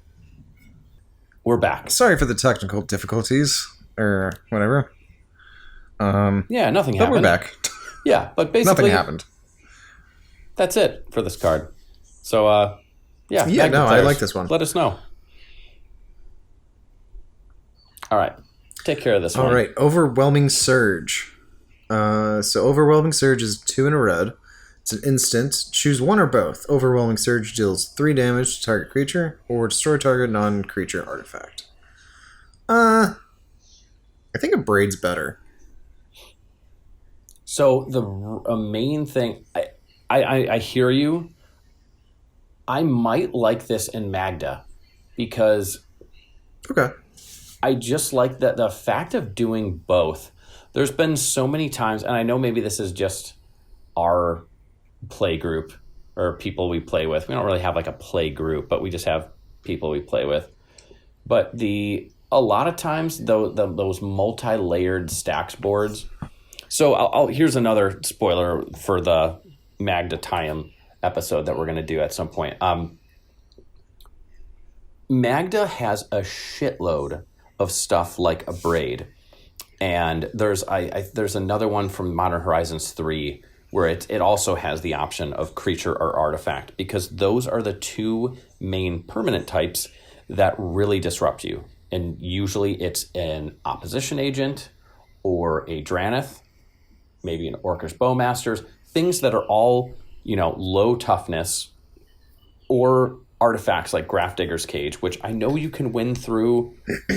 Half the time I just remove it as part of my loop and then go off. But Cursed Totems, there's all those things really screw you over. So having an abundance of these versatile cards, and you don't have a ton of card draw really in Magda. All your advantage comes from activating her. So, if you get into a shitty situation where there's a bunch of stacks pieces, you want to top deck. You're kind of just there. That's why there's such a high concentration of them, because you want to just be able to top deck them and say, oh, perfect, I can use this to remove whatever threat is stopping me. I like that this has choose one or both. Because I like the flexibility. Now it's basically in a braid for one more mana, but you can do both. Yeah, you can do both. And I think mana is not really a problem in Magda. Early game, you kind of want a little bit of Magda, mana to get going. But then it's similar to Yuriko, that once you get your 2 lands or 3 lands out, everything else just kind of does itself. All the treasures that you're getting from Magda, that's really what's helping you. But so again, another Magda card, actually. But it could go find a home maybe in other mono red decks, or red plus X, colors. I can see where you're coming from with this card. This is definitely better than the black cards that we went through. Yeah, I feel like black's been getting not the best stuff the past couple sets. Yeah, where are all the good black cards? Those are the best ones. I mean, those are some of the funnest. All the life, acceleration. Bring back some busted stuff. All right. This one, Shocking Sharpshooter, 1 in a red. Love the alliteration. Shocking Sharpshooter. Yeah, Shocking Sharpshooter. Creature Human Archer. It's a 1/3 with reach. Whenever another creature you control enters, this creature deals 1 damage to target opponent. It's not the... Okay. I brought this up as an example of... I'm pretty sure there's better versions, but it's similar to Reckless Fireweaver or something, where it would be good in Animar. Whenever you... Or any sort of deck where you are looping creatures entering and leaving the battlefield. Something like where you're looping Abdel Adrian. If you have something that whenever... the creature enters, this is the thing this is the outlet that essentially is killing everyone. Let me look up Reckless Fireweaver. I think, is that for artifacts? Whenever an artifact enters the battlefield under your control, it deals 1 damage to each opponent. So that's a little better in that sense, but that's for the artifacts. This is for creatures. I know there's other ones that do this for creatures, but I can't think of them off the top of my head. This might be... I don't know the CMC of those, though. Molten Gatekeeper is the one that I'm thinking of, and that one is a 3-drop. But also has Unearth for 1. So. Ooh. So that's pretty good. That is pretty good. I just kind of wanted to point it out in that sense. If you're looking for an effect like this, hey, we've got one. But yeah, not really much else to say about that. I just thought might as well be worth mentioning. It's a good card. It's definitely a good finisher. Not much else to say, though. So, moving on. All right. What the fuck is this? Read this one. This one's good. Give me a second. I have to soak in the art. Stadium headliner. If you're listening to this on Spotify, stop what you're doing. I don't care if you're driving. Just look this card up and admire the art, because what the fuck? I didn't actually take the time. I haven't seen it blown up on screen like this. I've looked at like little thumbnails of the cards, but yeah, that looks a little crazy. It's funny as hell. Okay, so it is 1 red for a creature goblin warrior who's a 1/1. It's got mobilize 1, so whenever it attacks, create a tapped and attacking 1/1 warrior creature token. Sacrifice it at the beginning of the next end step. And then for 1 and a red, you can sacrifice this creature. It deals damage equal to the number of creatures you control to target creature. Okay. I mean, I could see it. It's a warrior, so it goes well in Najeela. Absolutely. And yeah, Najeela got someone on the WotC design team was like, okay, I'm sick of Najeela getting shown up. We're going to print as many warriors as we possibly can. I guess that does fit Seems the theme like it. of this set, but dude, this is making me want to build Najeela kind of. This is entertaining for sure. I mean, I like it. It's the sacrifice part of it is pretty good, especially if you're playing like Najeela and you have a shit ton of creature tokens already. Yeah, this is one of those this is what that 1-drop that I brought up earlier that I'm like, yeah, it kind of like does a bunch of stuff. This is like that, but better. This is the type of 1-drops that make me cream my jeans, man. Cream 1 my red, jeans.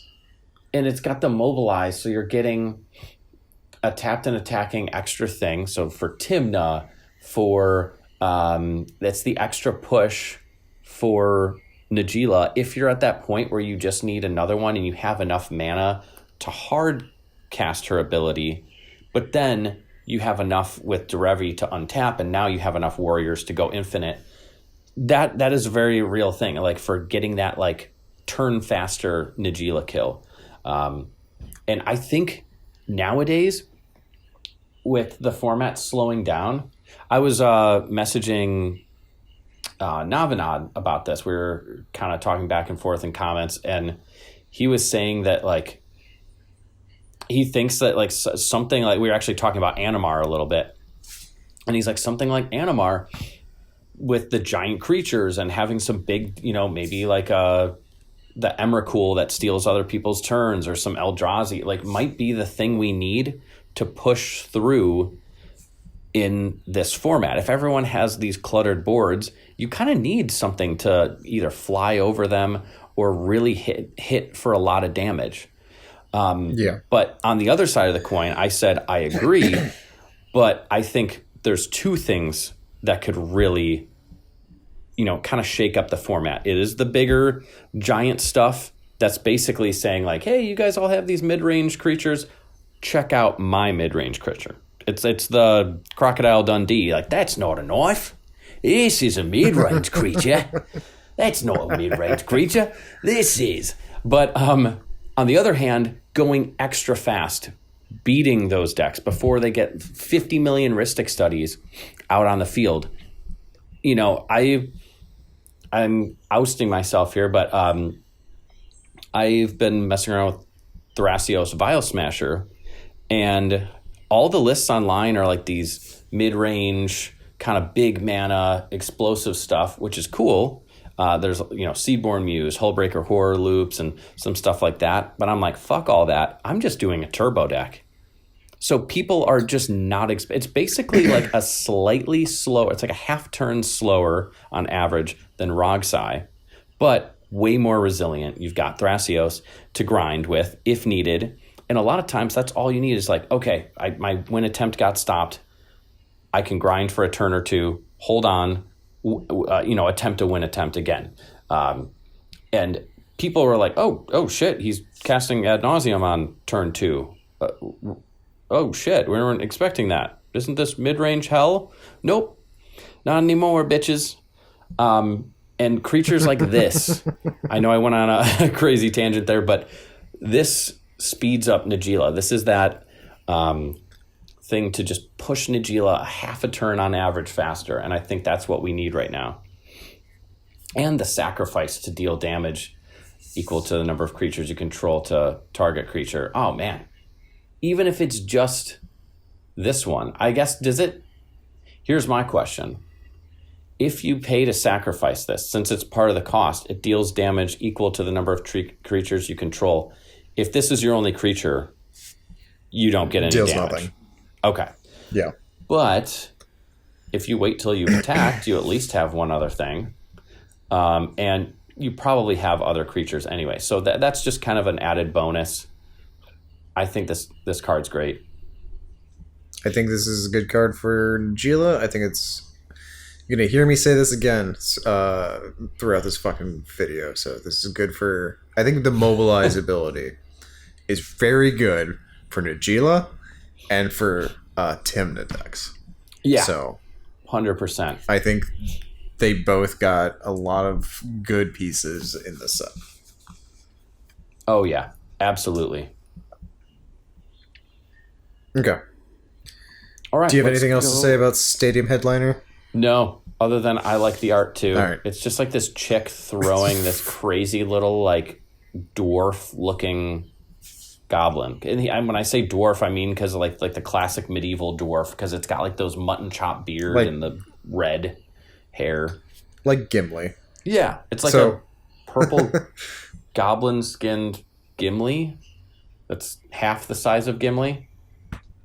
I've before we read this, I was on my 37-hour drive. I was listening to the Two Towers audiobook, and there's the Helm's Deep chapter is like really goddamn.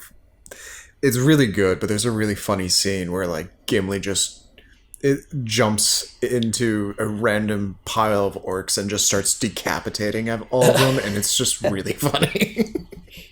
I've always wanted, you know, I should listen to the audiobook of that because I've always wanted to read Lord of the Rings, but I'm just too lazy. I know that sounds bad. It's really good. I just can't sit down. It's not that I don't want to read. It's just that like I have to find time, and it's like, I'm not one of my wife. She can speed read through shit like crazy. She could read like short books in a day. 2 days max. So like something like Lord of the Rings, she'd finish that in like under 2 weeks easily, if not like a week. But I can't do that, and I do like taking my time. So I'm kind of like, I don't know if I want to commit like a month in hours every day. If you you should listen to the audiobook that I'm listening to, because hold up, it's got where is it? It's narrated by Andy Serkis, who's really? the guy who did the voice of Gollum, and he does. God. Is it on YouTube? No, it's on Spotify though. It's really good. Hell yeah. So when you get to the sections where Gollum's talking, it's just Gollum from the movie talking to you. It's my really God, good. they literally did that because of that. Exactly. No way. Oh my God, that is sick. I always forget that he was Gollum too, and then he was King Kong. He does all the monkey or ape like CGI like line like where they get like real capture because he's studied that and he's like really good at it. And he's always played like in the King Kong movie, Peter Jackson's. He's a character in the movie as well, and he's got like this like thick, almost like Cockney kind of accent, but he's like squinting. He's like a one-eyed pirate. Have you ever been on the high seas before and seen King Kong? Yeah, he sounds great. And then he's also King Kong in the movie. It's like a multi-talented man. Okay, that was our Andy Serkis plug for. I'll pull up a picture of him. Or just one of the two. All right, back to Magic. All right, take care of this. We've got, I think, the only mono green card that you put on the list, Nature's Rhythm. Yeah, green kind of got...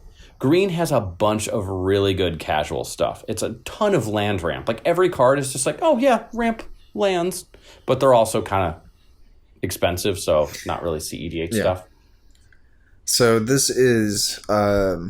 for X and 2 green, you can search your library for a creature card with mana value X or less, put it onto the battlefield, then shuffle, or you can harmonize, or it also has harmonize, which is X and 4 green.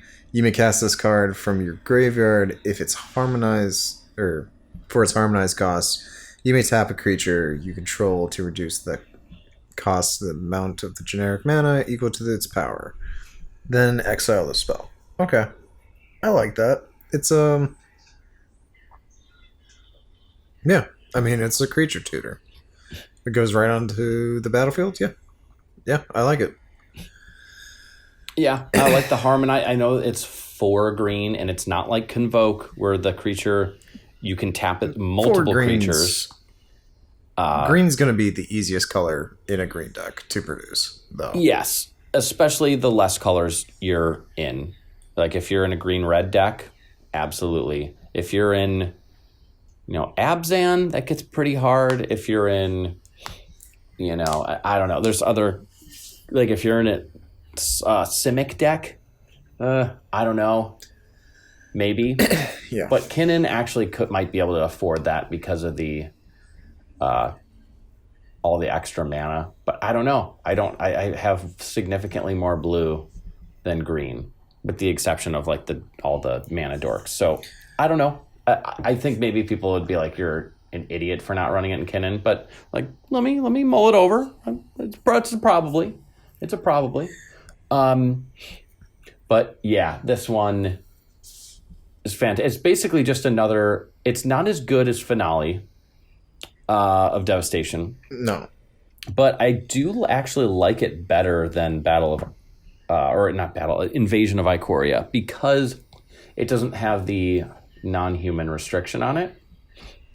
That is an issue with Invasion of Ikoria.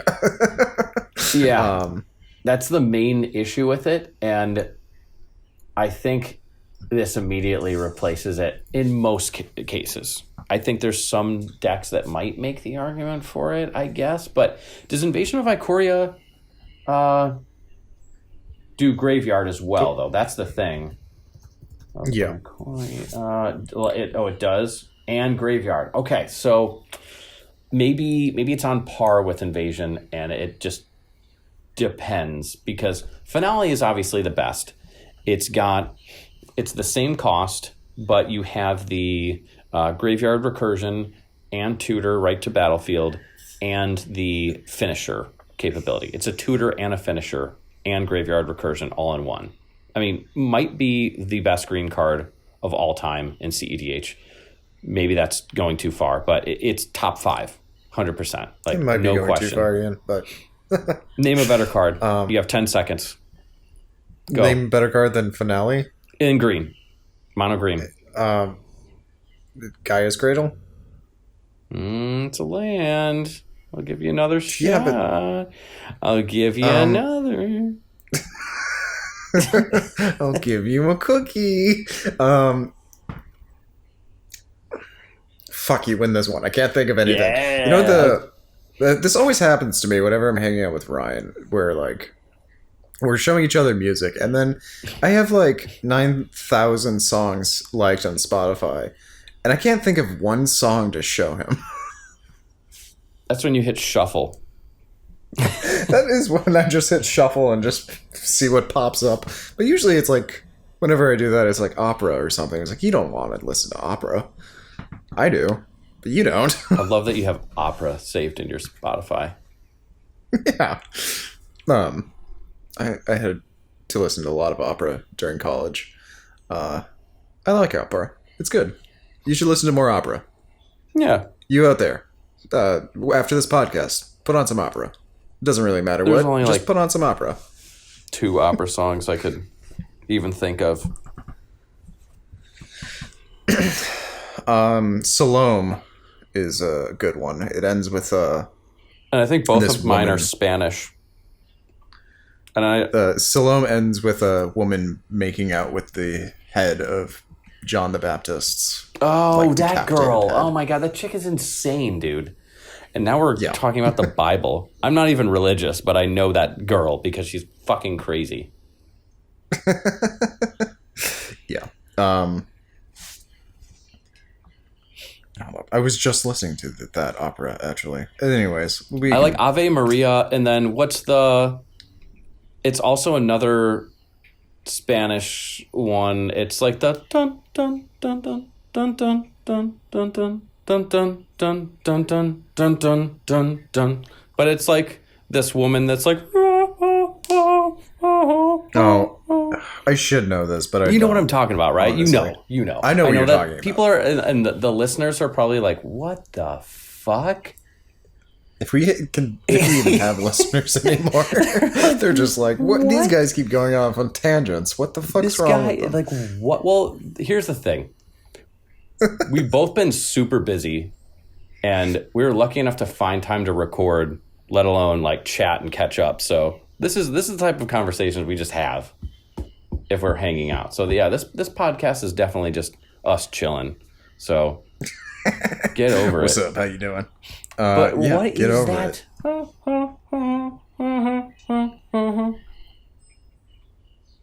it. It's like the lady singing it does it so well. And I'm actually not a horribly horrendous singer. I'm not amazing, but I'm okay at best. But that was just me off the top of my head trying to Salome by Richard Strauss. If you're listening to this, listen to Salome by Richard Strauss. It's really good. Hell yeah. Anyways, but anything else on Nature's Rhythm, Ian? Nature's Rhythm. Yeah. It's good. It's a good card. Play it. Play it. All right. Let's see what we have next. All right, now Baitor. we're getting into like the Baitor. commanders and shit. He's a Russian spirit dragon. Baitor. Kin to all. Baitor. It's two colorless. A white, a black, and a green for a 5/7 legendary creature. Russian spirit dragon. We just lost all of our Russian listeners. We didn't. We don't have any. Oh.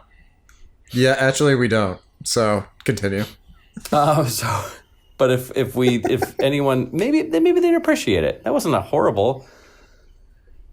I don't know. Baitor. I don't know. He looks Russian, right? Not really, but he also has flying. And at the beginning of your end step, if creatures you control have total toughness 10 or greater, draw a card. Then, if creatures you control have toughness 20 or greater, untap each creature you control. Then, if creatures you control have toughness 40 or greater, each opponent loses half their life, rounded up. This is one of those shit out creatures in the Abzan colors and hope for the best. I feel like this is just... This would be this is like the similar to Jetmir, only you're not where you're just trying to get as many creatures in there as possible. Like you want to get to that 20 as fast as possible. Obviously the 40 would be amazing. I feel like you're mainly just going to see the 10. Like 2/3 of this probably card are with Orcus Bowmasters, and this card isn't that good. I just wanted to do the Baitor thing. I just wanted to do that. Okay, I saw this and I was like, oh, Baitor. I'm like, oh no, you got to say Baitor. Here's another Call the Spirit Dragons. Shameless. Just this is like what? But just read this one. Okay, so Call the Spirit Dragons. This is Wooburg. Enchantment. Dragons you control have indestructible. At the beginning of your upkeep, if you control... Or for each color, put a +1/+1 counter on a dragon you control for that color. Of that color. If you put a +1/+1 counter on 5 dragons this way, you win the game. So if you're playing the Dragon, Dragon Tribal, you can call the Spirit Dragons in as a win condition. Yeah. I mean, yeah, if you're playing like what, Tiamat or whatever. It's cute. I mean, it's a coalition victory with dragons, I guess. Which I'm hoping they unban coalition victory because it'll be fun to see. I know that's really. I'm like, dude, why not, dude? It's not gonna anyone that's playing that in a casual game is just they're not gonna get there. Or even if you do, it's like the game probably went on for 3 fucking hours. And I know some people like those games, but I don't know, like. A 3-hour game I've played in maybe actually ironically one of them was a cEDH game, and I was just begging for everyone wanted it to end. Everyone was ready to just concede just to get it over with, but we're like, we have to see what happens.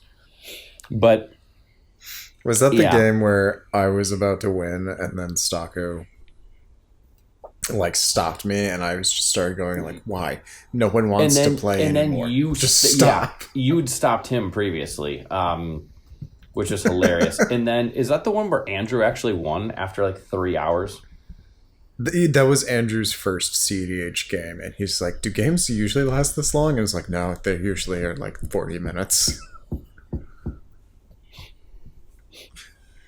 Oh, that was an interesting game.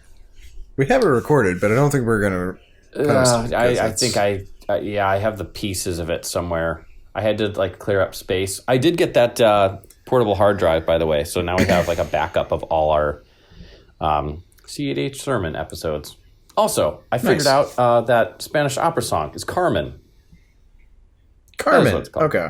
Carmen. Oh, it's from Carmen. Gotcha. Yeah. No, I should have known that. Because that's a really popular opera. Well, yeah, but it was just me going, and I'm like, yeah, guess that song. It's like, that's nothing to go off of. It's a crazy man. Attempting to be a Spanish opera singer. Okay. Doing a 1 out of 10 at best.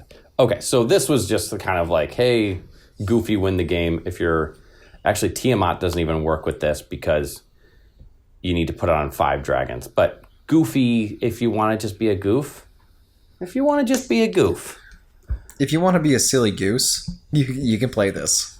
Yeah. That's the best way of putting it. There's a lot of those entries on this one. Otherwise, we wouldn't really have much to go on. Okay. We got Felithar, Dawn of the Abzan. It's a white, black, and a green for a legendary creature, human warrior, 3/3. It's got trample, and whenever Felithar enters or attacks, you may sacrifice a non-land permanent. When you do, put a +1/+1 counter on each creature you control. I was thinking, I don't know, like Protean Hulk? Yeah, this is good for a Protean Hulk deck. This is good. I mean, this is a decent commander, honestly. This is another, like, so this is what I'm thinking. You have Protean Hulk in here as kind of like similar to my like Minsk list, only this is like an Abzan version of it. It's not as good because or maybe I don't know, I haven't actually thought about it too much, but you don't have the repeated ability to keep sacking it. But there's probably a ton of combos that you can get. Actually, no, all you have to do is get like a Vasirasir or a Carrion Feeder along with, the Karmic Guide to kill and then you have your sack outlet. So you could do that on your first Protean Hulk search. But right. Like, I like the idea of it being like, this was actually, I might take apart that deck in lieu of this, though, because what I wanted to originally build that as is like a stacks deck that has Hulk lines in it, but it ended up having a couple stacks pieces, but it ended up being more of like a turbo Hulk. Like, I'm just doing this as fast as possible. But I could see you building this in a way where you do have a ton of stacks creatures that are locking down the board, but then you have the, every time you attack, you sacrifice one of your things. That's your sack outlet for Hulk, but you also get the +1/+1 counters on all of your creatures. So you could eventually build up a decent board with this. I think this one is the more true Staxy version of the, like, it's similar to the Minsk Naya Hulk, at least from what I'm thinking. Maybe not. Maybe people build it totally different. Maybe people are like, this just isn't cEDH, but I don't know. I kind of like this, actually. I like this card. I like it too. I think it would be an interesting commander, and Abzan doesn't really have many options in cEDH. You got Time, and then that's about it. Yeah. All right. So, I'd like to see what people do with this. Yeah, me too. Agreed. But we can keep it moving. We're getting close to that 2-hour mark. This that one, 2-hour mark that you love to see. I saw a couple people bring this one up. I almost wanted to bring it, like, not to be like, hey, that's wrong, but I wanted to put this on here because I don't think it's good. If it was legendary, that would be a totally different story. And actually, yeah, you should read this card first. Sorry, I'm getting ahead of myself here. Lotus Light Dancers. It's 2 and then black, green, blue. For a creature zombie bard, that's a 3/6. It's got lifelink. And when this creature enters, search your library for a black card, a green card, and a blue card. Put those cards into your graveyard, then shuffle. I mean, I'm sure there's like some pile that you can do with this, right? Like, absolutely. But I think there's just better. Like, so the thing is, it's 5 mana, and 3 of them are different colored pips, which you could argue that sometimes it's actually easier to get the different colored pips than 3 pips of one color. But even so, like, what deck do you even play this in?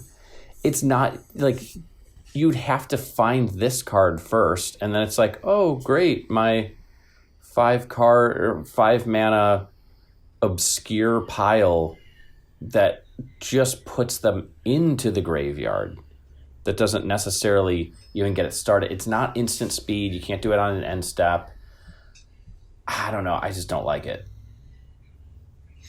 Yeah. I would have to see. If it was, I would have to see a pile. Yeah, I think there's just better options. Like something like Buried Alive. It is 2 and a black for a sorcery. Search your library for up to 3 creature cards. Now, they are all creatures, but it's 3 mana. They all go to the graveyard. It's easier to get creatures out of the graveyard than it is, a blue enchantment or a blue sorcery or instant or something. Now, see, this would be so much better if it said, put 1 in your hand and 2 in the graveyard. Because do you know what I would do? You'd get like saw in half, and then you saw this in half, and you get 6 more cards or something, and you can go off from there.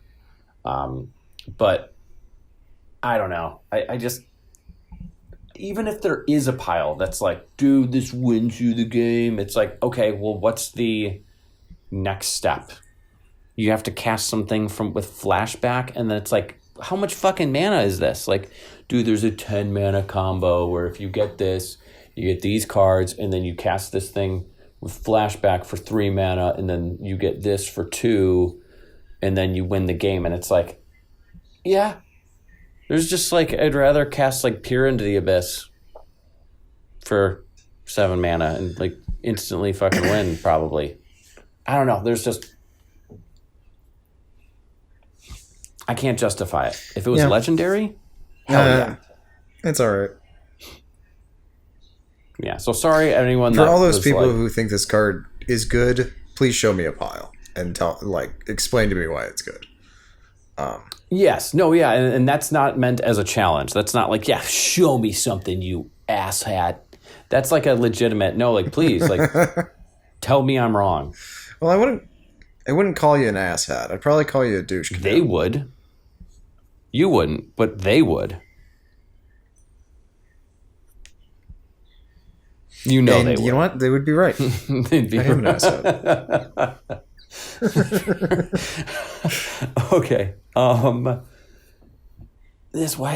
This is, I could tell I was getting tired when I started making this. It was just like the end of the workday and I needed a break and I'm like, oh God. So we got Mardu Siegebreaker. It's 1 red, white, and a black.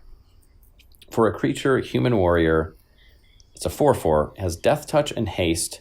When this creature enters, exile up to 1 other target creature you control until this creature leaves the battlefield.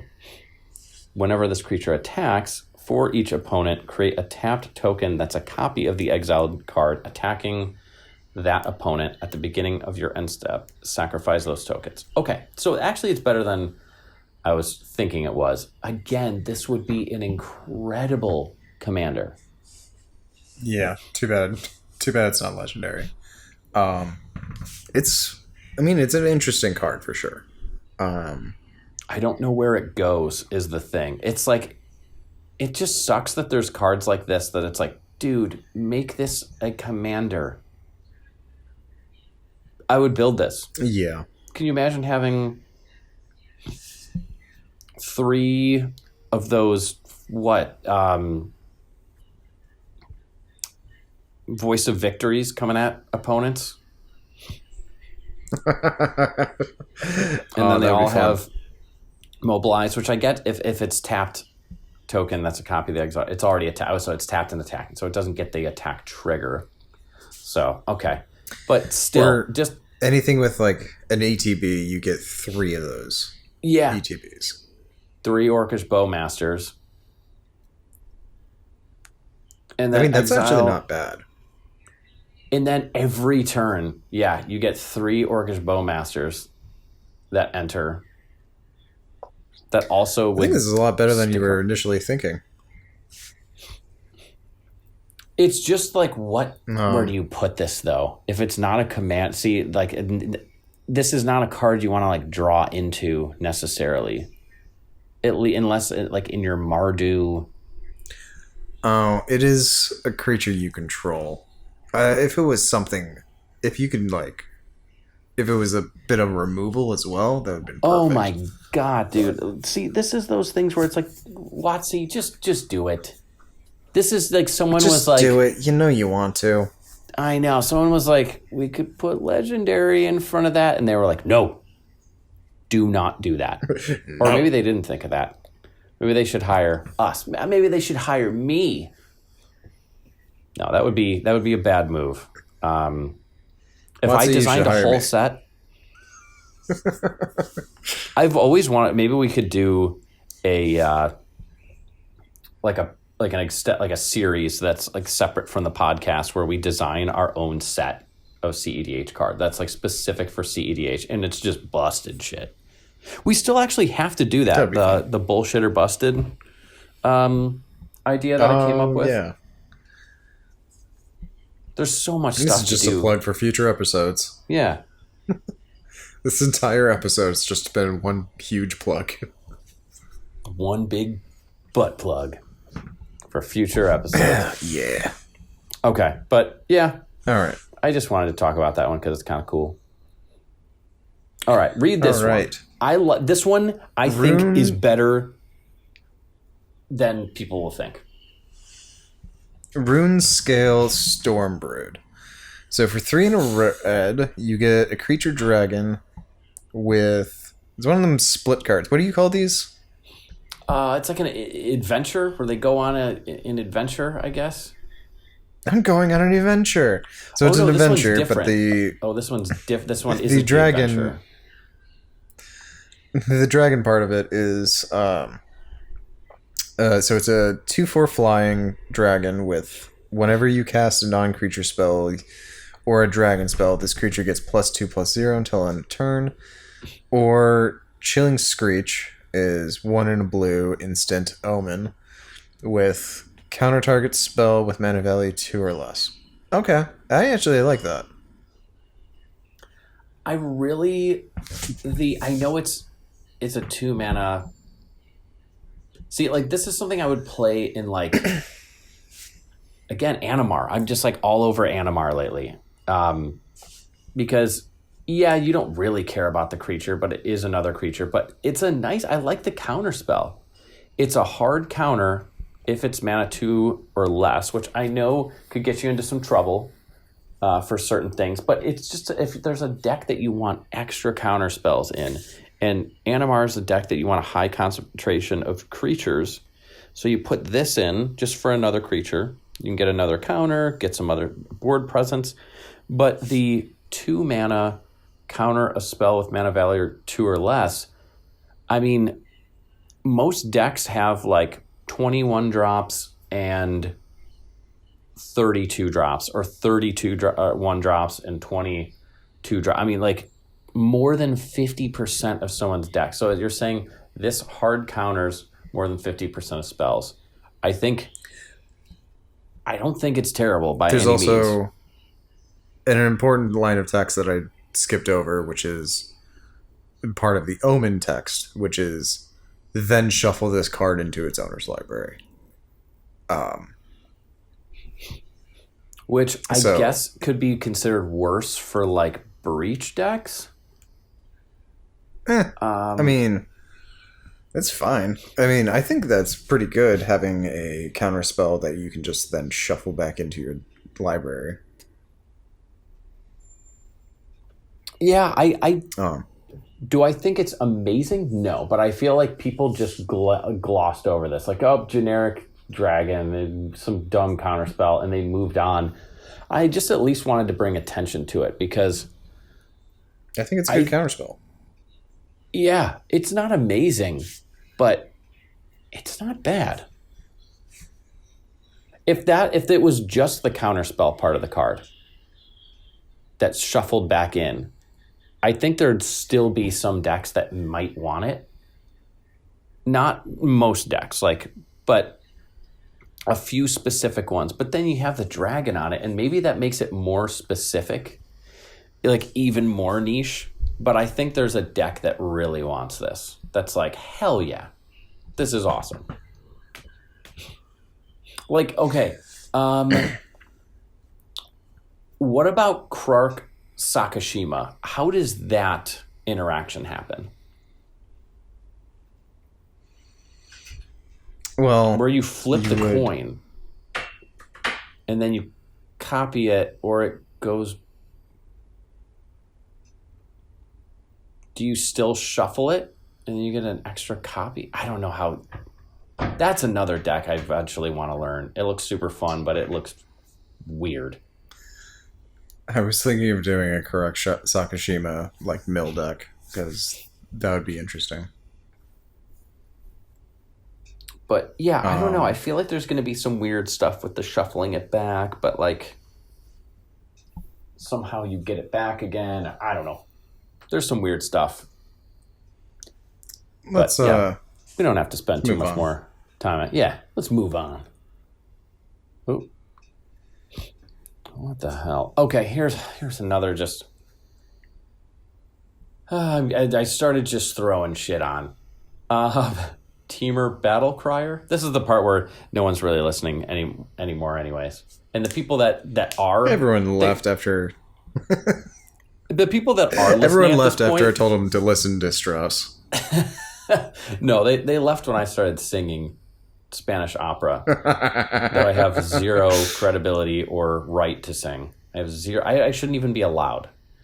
But yeah, if anyone's stuck around at this point, you want to hear this bullshit. You stuck around to hear the bullshit. So yeah, we're gonna embrace it. So we got Teamer Battle Crier.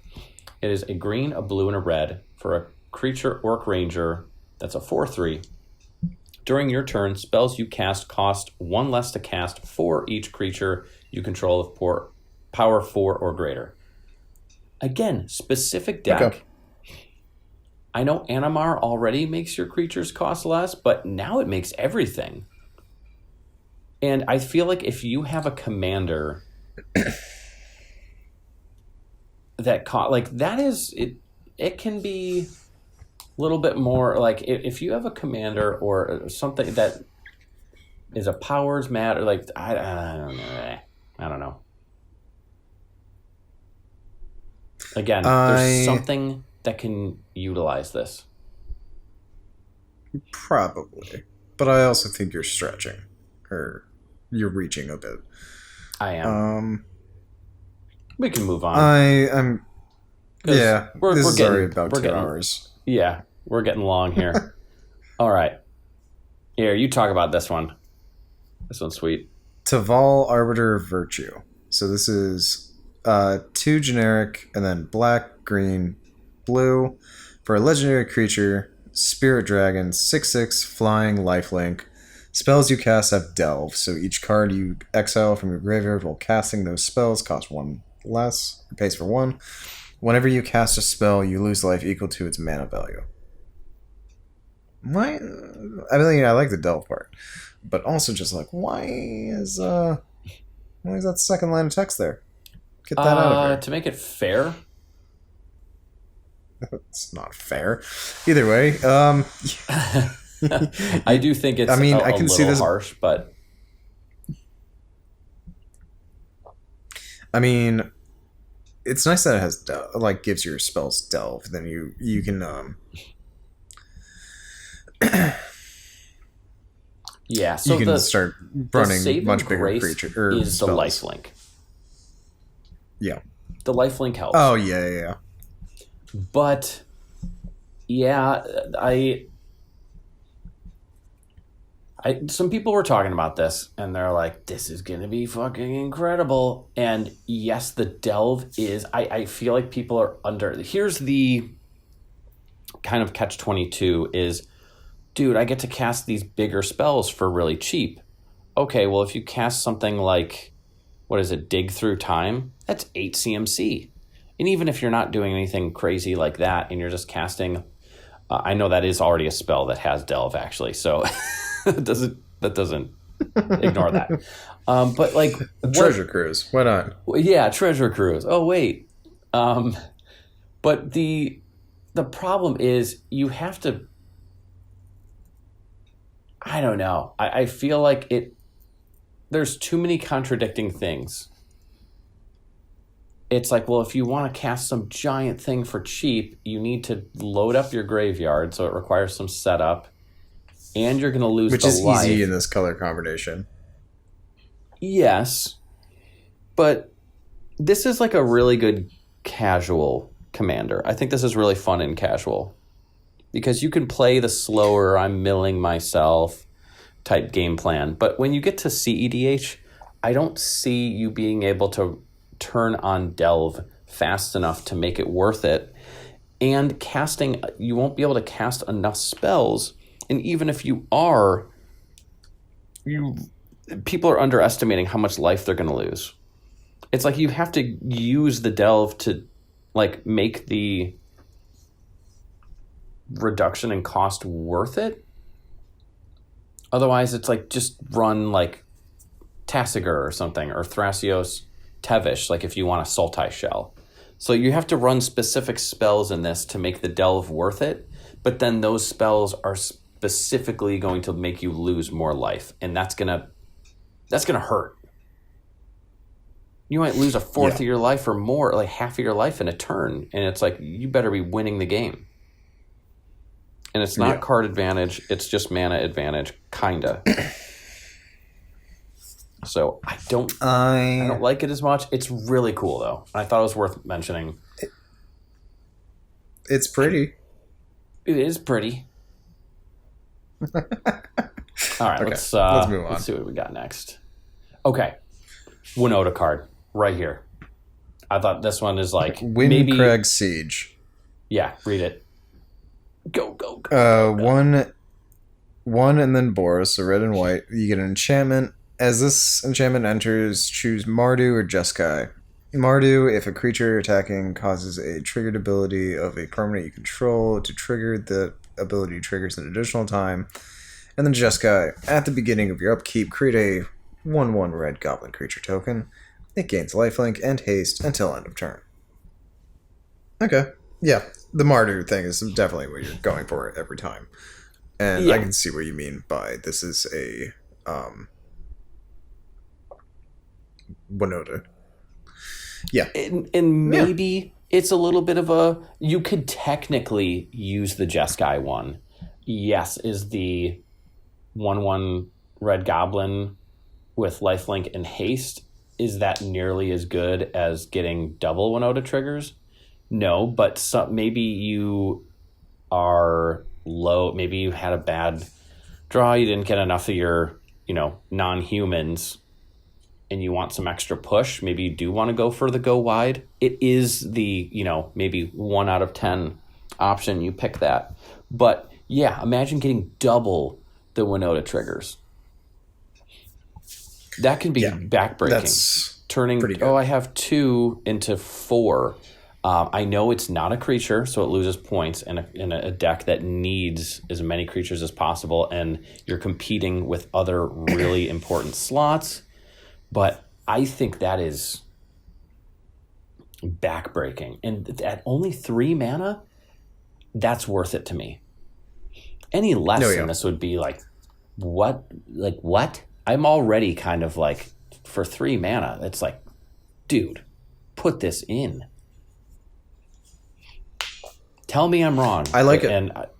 But I'm not going to tell you you're wrong. I mean, holy shit. I mean, I'm going to tell Matt about this because our friend, he doesn't really play cEDH that much, but he made like a budget Winota deck that's like borderline cEDH, but either way, he'll like this. I mean, double Winota triggers. Yeah, not much else to say about it. You get 2 Winota triggers. Why not? Yeah. All right. We'll try not to do too much of a lightning round here, but Mox Jasper. I think I'm gonna be real honest with this card. I'm gonna read it. So it's a 0 legendary artifact. You can tap it to add 1 mana of any color. Activate only if you control a dragon. I do not like this card at all, and people have been like raving about it. Like, this was the one card that I did see like spoilers of, that everyone was like, "Oh, this is so good. We have another Mox." And it's like, no, it's not that good. Like, unless your commander is a dragon, and even if your commander is a dragon, you need your commander out, and usually the dragons are very, very expensive, so it's kind of a useless artifact. Yeah, it's just in casual, sure, but unless you're playing like Flubs or Joyra, where you just want like the Cheerios type thing, or you just want as many free artifacts. Yeah, it just doesn't. Even though they are printing like 2 and 3 mana dragons, there was one that I almost put on this list that was like some sort of clone dragon for 2 mana, but there was like some stipulation with it where it wasn't that good. I'm like, this isn't. I don't even know if it was a clone, but it was something kind of like that.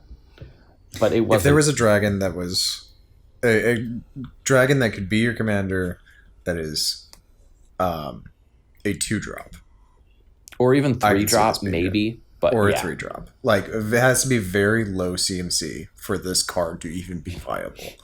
And I'm sure somebody in the comments is going to say, "Hey, you can run it on this deck," and I'm sure it will work well in that. But honestly, it's not that good. No, I'm not going to see it. You're not going to see it played that much. Thanks for the tease, Watsy. Print us a real Mox. Give me a real Mox. I know real Mox when I see one. All right. Okay, is that okay, so we got... I put a couple of these other lands. It's not as good as the big one that everyone's thinking, but I wanted to mention these two. So, Quarry Mountain Monastery. It's a land. This land enters tapped unless you control a plains or an island. It taps for red. You can also pay 3 and a red, tap it, exile the top card of your library until the end of your next turn, you may play that card. I kind of like that as a backup. Like if you're in something that doesn't have a lot of card draw, and you tend to get in, like, I'm almost thinking like something like Winota, where you get into this situation where you don't really need to cast that much. Once you get going, you're really just swinging with Winota and getting more creatures onto the battlefield. But sometimes you're like in a desperate situation. Someone tries to kill your Winota. You don't really have a protective spell. Well, at least I can exile the top card of my library. I know it's 4 mana plus tapping a land, but again, if you're in in color combinations where I think this goes in good, like in 2 color decks with red, because it's kind of like, why not? Sometimes you just need that extra push,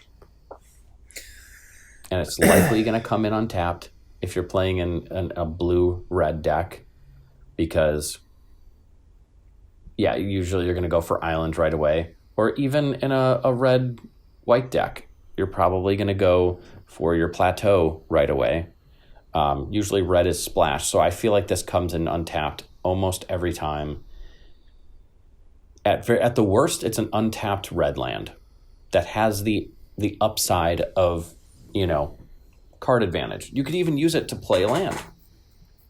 I mean, is it reaching a little bit? Is it amazing? No, but I think there's some decks that are just going to kind of include this by default almost. Yeah. I think it's a good card. I think this one in particular is not going to see as much play. But did you just put this in the blue one? No, there's one more. This one is similar to the Mobilize. I'll do this one. I'll give you the good one.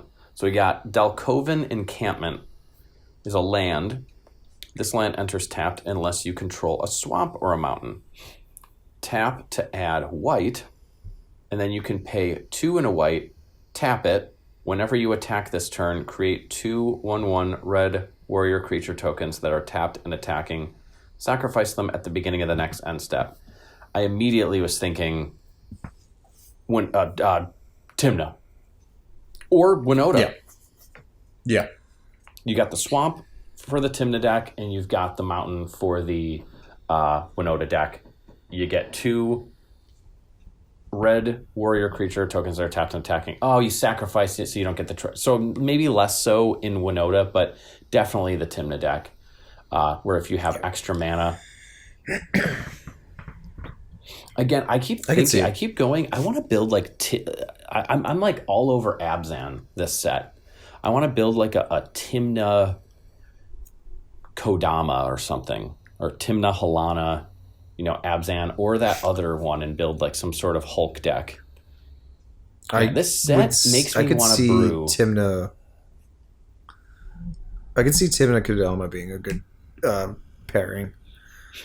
It used to be really good when like Stax was in, because you've got the Kodama to get around, like you play Rule of Law, and then you have Kodama to get the extra advantage. So you're essentially getting twice as much advantage as everyone else.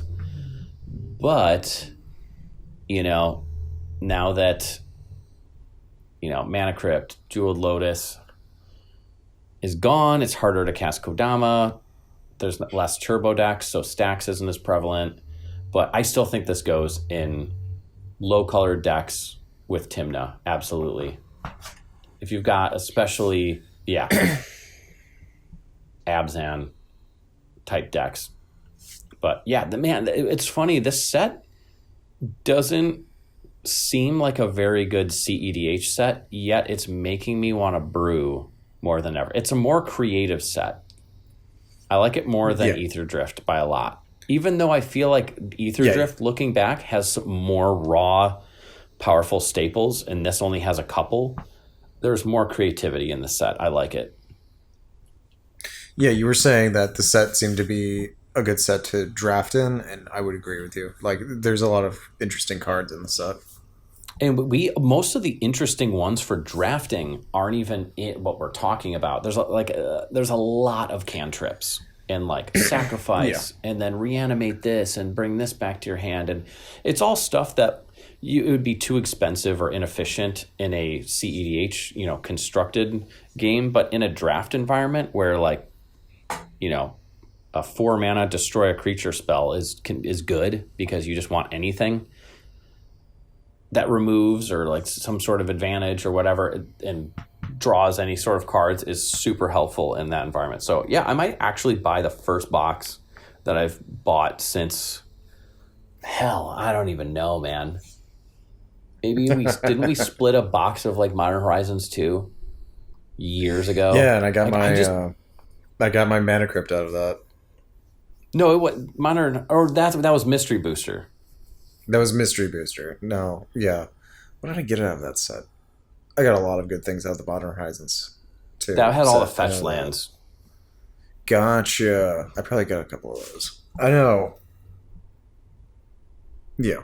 Well, let's move on. Let's stop getting off topic because this is already about 2.5 hours long. All right, yeah. Okay. Mistress Village. Oh yeah, you take this one. Mistress Village. This is a land. This land enters tapped unless you control a mountain or forest. You can tap it for blue, or you can pay blue and tap it, and the next spell you cast this turn can't be countered. So, it's a Vexing Shusher for blue. I think this is very good. I think it's going to see a lot of play. Yeah. I don't think it goes in every deck, because I was initially thinking I wanted to put this in my Tivit list, but then the first line of text where it enters tapped unless you control a mountain or forest, it doesn't really work with Tivit, so I decided not to add it. But I do think it's a good card. And another reason you would probably want to start running land destruction. Yeah, it's fantastic. It's going right in canon. Yeah. Oh, yeah. I mean, any blue deck that has green or red in it, I mean, you don't even have to, but I really hate tapped lands in cEDH. Yeah, I know like they're so rare, but like when everyone's like, oh, the surveil ones though, you get like a surveil trigger. I'm like, dude, fuck the surveil lands. They come in fucking tapped. Fuck that shit. I want my mana but they're searchable now. I don't give a flying fuck if they're searchable and they scratch my ass for me when I'm in an intense moment in the middle of a tournament and my ass kind of itches. I don't care. I hate the tapped. But this... Okay. I went off a little bit. I apologize. This card, Chef's Kiss.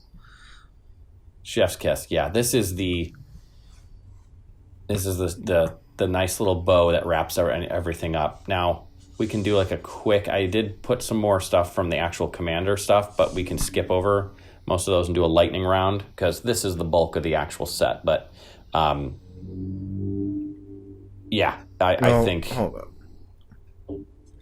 How many more do we have? That's the real question.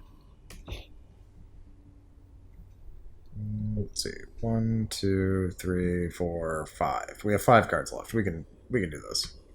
Lightning round. Okay. All right. So we got Tempest Technique. It's 3 and white for enchantment aura. It's got Storm, which is... I love when enchantments have Storm on them. Mm-hmm. So that's the only reason I put it on. Enchant creature you control. Enchanted creature gets +1/+1 for each enchantment you control. Oh my god. Dude. This might actually make Voltron decks fucking viable. And not even Voltron, but in a go wide. Oh yeah. Or you could just put it on the same creature and make it like... Yeah, that's what I'm talking about. So just Elevere... start playing a bunch of random shit. Again, here's another spoiler. We're going to have... I I can't go too much into things, but there's some local stuff brewing by me. But we're gonna have someone on that is big on Elevere and stacks in general, and I'm sure he was jumping for joy over this. I mean, he might tell me that, oh no, this one's not that good, but I'm pretty sure Elevere already plays enchantments that are like, this gets +1/+1 for each other enchantment you control. But this copies itself with Storm. Now, I maybe in a stat. I don't know if it's a rule of law type deck, but what I do know is that you're trying to get a big board that pushes your game plan forward, but then a lot of times you end up just winning through combat damage. So this is like the giant thing at the end. All you'd have to do is be like, okay, I'm going to play like a 1 mana spell and then a 2 mana spell, and then boom, you slam this. Even though you only get 3 copies of it, you probably already have that already. They get +3/+3 plus every other enchantment that you already have. Plus, you might have like an enchantment creature. Yeah. So, yeah, I could see this is like the finisher almost. Again, very specific, but yeah, I think it's got potential.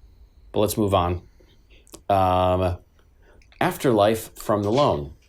It's 5 and 3 black for a sorcery. It's got Delve. So each card you exile from your graveyard while casting it pays for 1. For each player, choose up to 1 target creature card in that player's graveyard. Put those cards onto the battlefield under your control. They're zombies in addition to their other types. With the 3 black, I was immediately thinking Crick. I don't know if they... Like, Crick is probably like, dude, we're trying to go fast, not cast some giant thing like this. But I don't know, man. I love stuff like this. And the fact that you could reduce it to only 3 mana, obviously, and Crick doesn't play ad nauseum. You have way too many other high CMC stuff, so you don't place ad nauseum in the deck. So you don't have to worry about that. Do I really think it's a cEDH card? I think this is a great casual card, but I still wanted to bring it up. Basically for like, does Crick say fuck it and throw it down with this? Does it do some weird stuff? Do any other decks want to steal everyone else's cards for 3 mana? I don't know. You know what I think about it? Hmm. It's cute. You can't just call everything cute. That's it. You just can't. I can call everything cute. Fuck you. All right, tell me what you think about this one. Okay. This one, I was like, my hamster wheel was going. Elsha Threefold Master. So for blue, red, and white, you get a legendary creature, Jin Monk. That's a 1/1. Got trample, prowess, and when Elsha deals combat damage to a player, create that many 1/1 white monk creature tokens with prowess. Okay. The art is very creepy. It reminds me of something that I can't put my name or put my finger on. But I can see it being, I don't know, man. Why'd you put this on the list? So here's the thing. I like that it gets better as you read it. And I don't know. I feel like there's a way to break this. Because it has prowess. So you cast a bunch of non-creature spells. This card gets big. You attack with it. And then you get that many 1/1 creature tokens that also have prowess. I could see this getting like, if you do this for like, if anyone allows this to happen for a couple turns, you could easily be in a situation where it's like, oh yeah, dude, I've got like 10 monk creature tokens with prowess, and if you can, pump them up by casting a bunch of Spells? I don't know, man. I feel like You can definitely be a threat, but doesn't really do a whole lot. come That's on, my there's gotta issue be with it. there's gotta be a way. There's gotta be a way to break it. Most of these cards know that what I I put say on about here Ian? of like, hey, can this be broken? It's not cute, so don't say it. It's cute. But It looks. this one's oh actually God, not. it's gonna This one's annoy creepy. me. I keep looking at its face, and I'm like, this reminds me of a character, and I can't I put don't know, my like finger on it. Voldemort from the first Harry Potter. No, it's not Voldemort. No, That's the exact face, though. it's like some alien. I don't even know. All It'll right, come to me, and I'll text Ian and All right. put a fucking picture of it. all right, let's move on. Okay, Another Felithar. This is a different one. Felithar the Steadfast. So we got one, Okay, a so white, for a black, and a one- green. Okay. And then you read the next line of text in the class. Remember that? Remember having to do that? Go around the fucking room and painfully take turns, each reading like Oh, a I hated paragraph. that. Okay. I know this episode's already taking too long, but like I literally would count the number of people that were in front of me, so I can count how many paragraphs away until I had to read, and then I would just be like worry about reading that one paragraph over like until it was my turn, and then I wouldn't learn anything was you. because I was just terrified about because I was just terrified of reading that one paragraph. Oh, that's so funny. Okay. So, it's a legendary creature, human warrior. Each creature you control assigns combat damage equal to its toughness rather than its power. Creatures you control can attack as though they didn't have defender. And you can pay 3, tap it, sacrifice another creature, draw cards equal to the sacrificed creature's toughness, then discard cards equal to its power. And it's a 0/5. Yeah. That's a card. I think It's got text on it. I feel like you could make the first Toughness Matters fringe cEDH deck. It's got the card draw on it. It's got some quirky stuff in there, and you got the Toughness Matters. I feel like it would be funny. I feel like this would be the meme deck. You show up and you're like, you could draw a decent amount of cards with this.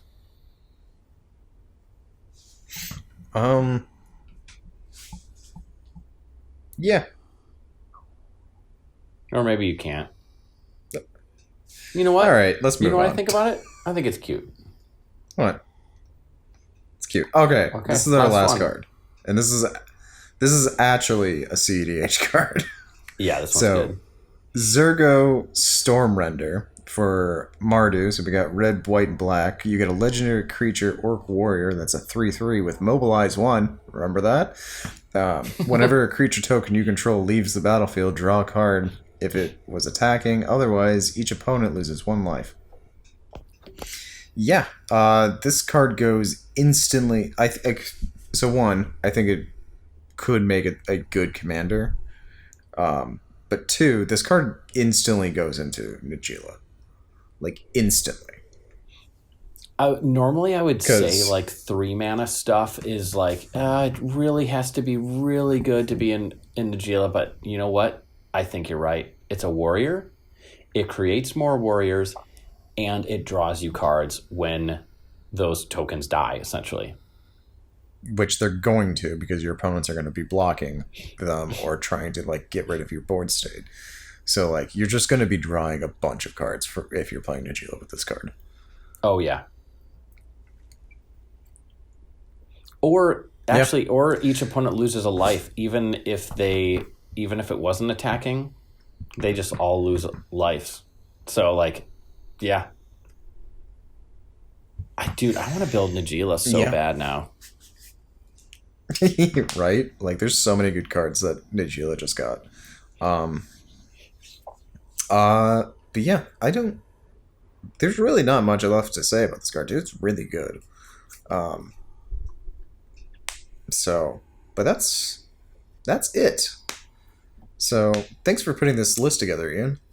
Yeah. I know it's got my quirky, weird shit on there. That's the card. Honestly, the card that I'm most excited about, other than all the grouped Najeela cards. Also, the PDF is totally glitching out right now. Is And that Abzan We've one. taken so long that my headphones decided to die on me.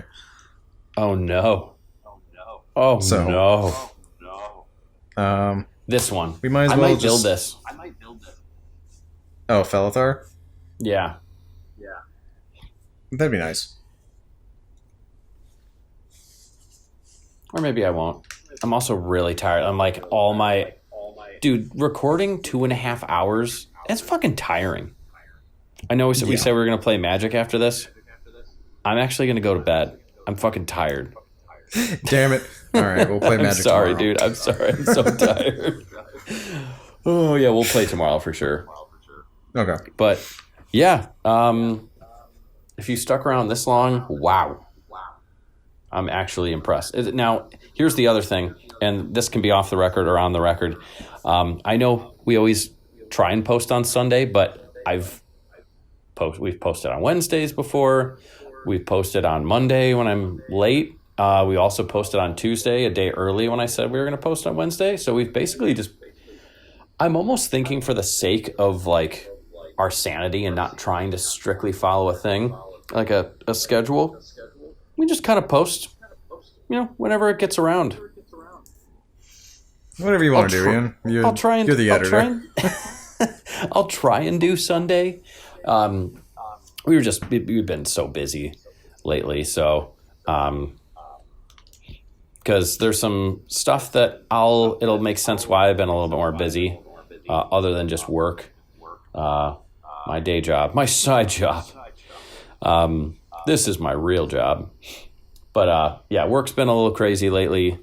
But I think it's finally starting to slow down. But there's some other stuff related to cEDH going on in the works that hopefully I'll be able to announce soon. And then, Trevor just moved across the country. We talked about the stats at the beginning of the episode. So, yeah. And this was like the first time we got to record in about a month. So, honestly, I've missed this. So we'll try to. We'll be back at it again, and we'll get some more short episodes in. I'm all for doing some ones that are only like 45 minutes to an hour and 15 or something like that. I'm totally fine with it. Let's do Bullshit or Busted soon. You guys are going to learn about what that is. Well, it's almost 2.5 hours anyways. Really quick plug. Bullshit or Busted is meant where me and Trevor are each going to design a couple of our own potential fake made up cards and then present them to each other and try and convince the other person as if they were WotC to print it. And that person can either say bullshit, like this is as in it's not busted, or like this card sucks, or busted, that's too bad. It's crazy. Or it could say it's just right. Bullshit is like this card sucks. Busted is it's too good, and then just right means it's approved. So it'll be kind of like a Shark Tank almost type thing where we're trying to convince each other that it's totally fine. It won't warp the format. So that'll be in one of the upcoming things. Yep. We're going to do that. We're going to do the Ty and Magda deck techs that we were talking about earlier. We're going to do Aeola Dawn Sky at some point. We will do that. I swear to God, we will. We've been busy with other things. And we will talk about a card from the Final Fantasy set. I don't want to spoil it just yet, but we will talk about that. Just say it. Just say it. Okay. Everyone we both knows. Built a Celeste deck, and we're just going to show off our Dude, builds. Celeste is so good. It is going to be the Mardu choice going forward. I guarantee you. And if I'm wrong, I will quit cEDH forever. So how this came to be, Ian was talking about Celeste, and I was just so happened to be like, I want to play Mardu. And then I read it, and I was like, okay, yeah, I'm going to build this. Then you And- built it and realized, holy shit, this is even better than when you first read it. Like, there's just so many things you can do. So many cool the things deck you can do plays with it. itself, but not in a boring way. No. And It's like, very there's so many layered and layered complex. combos. Yeah.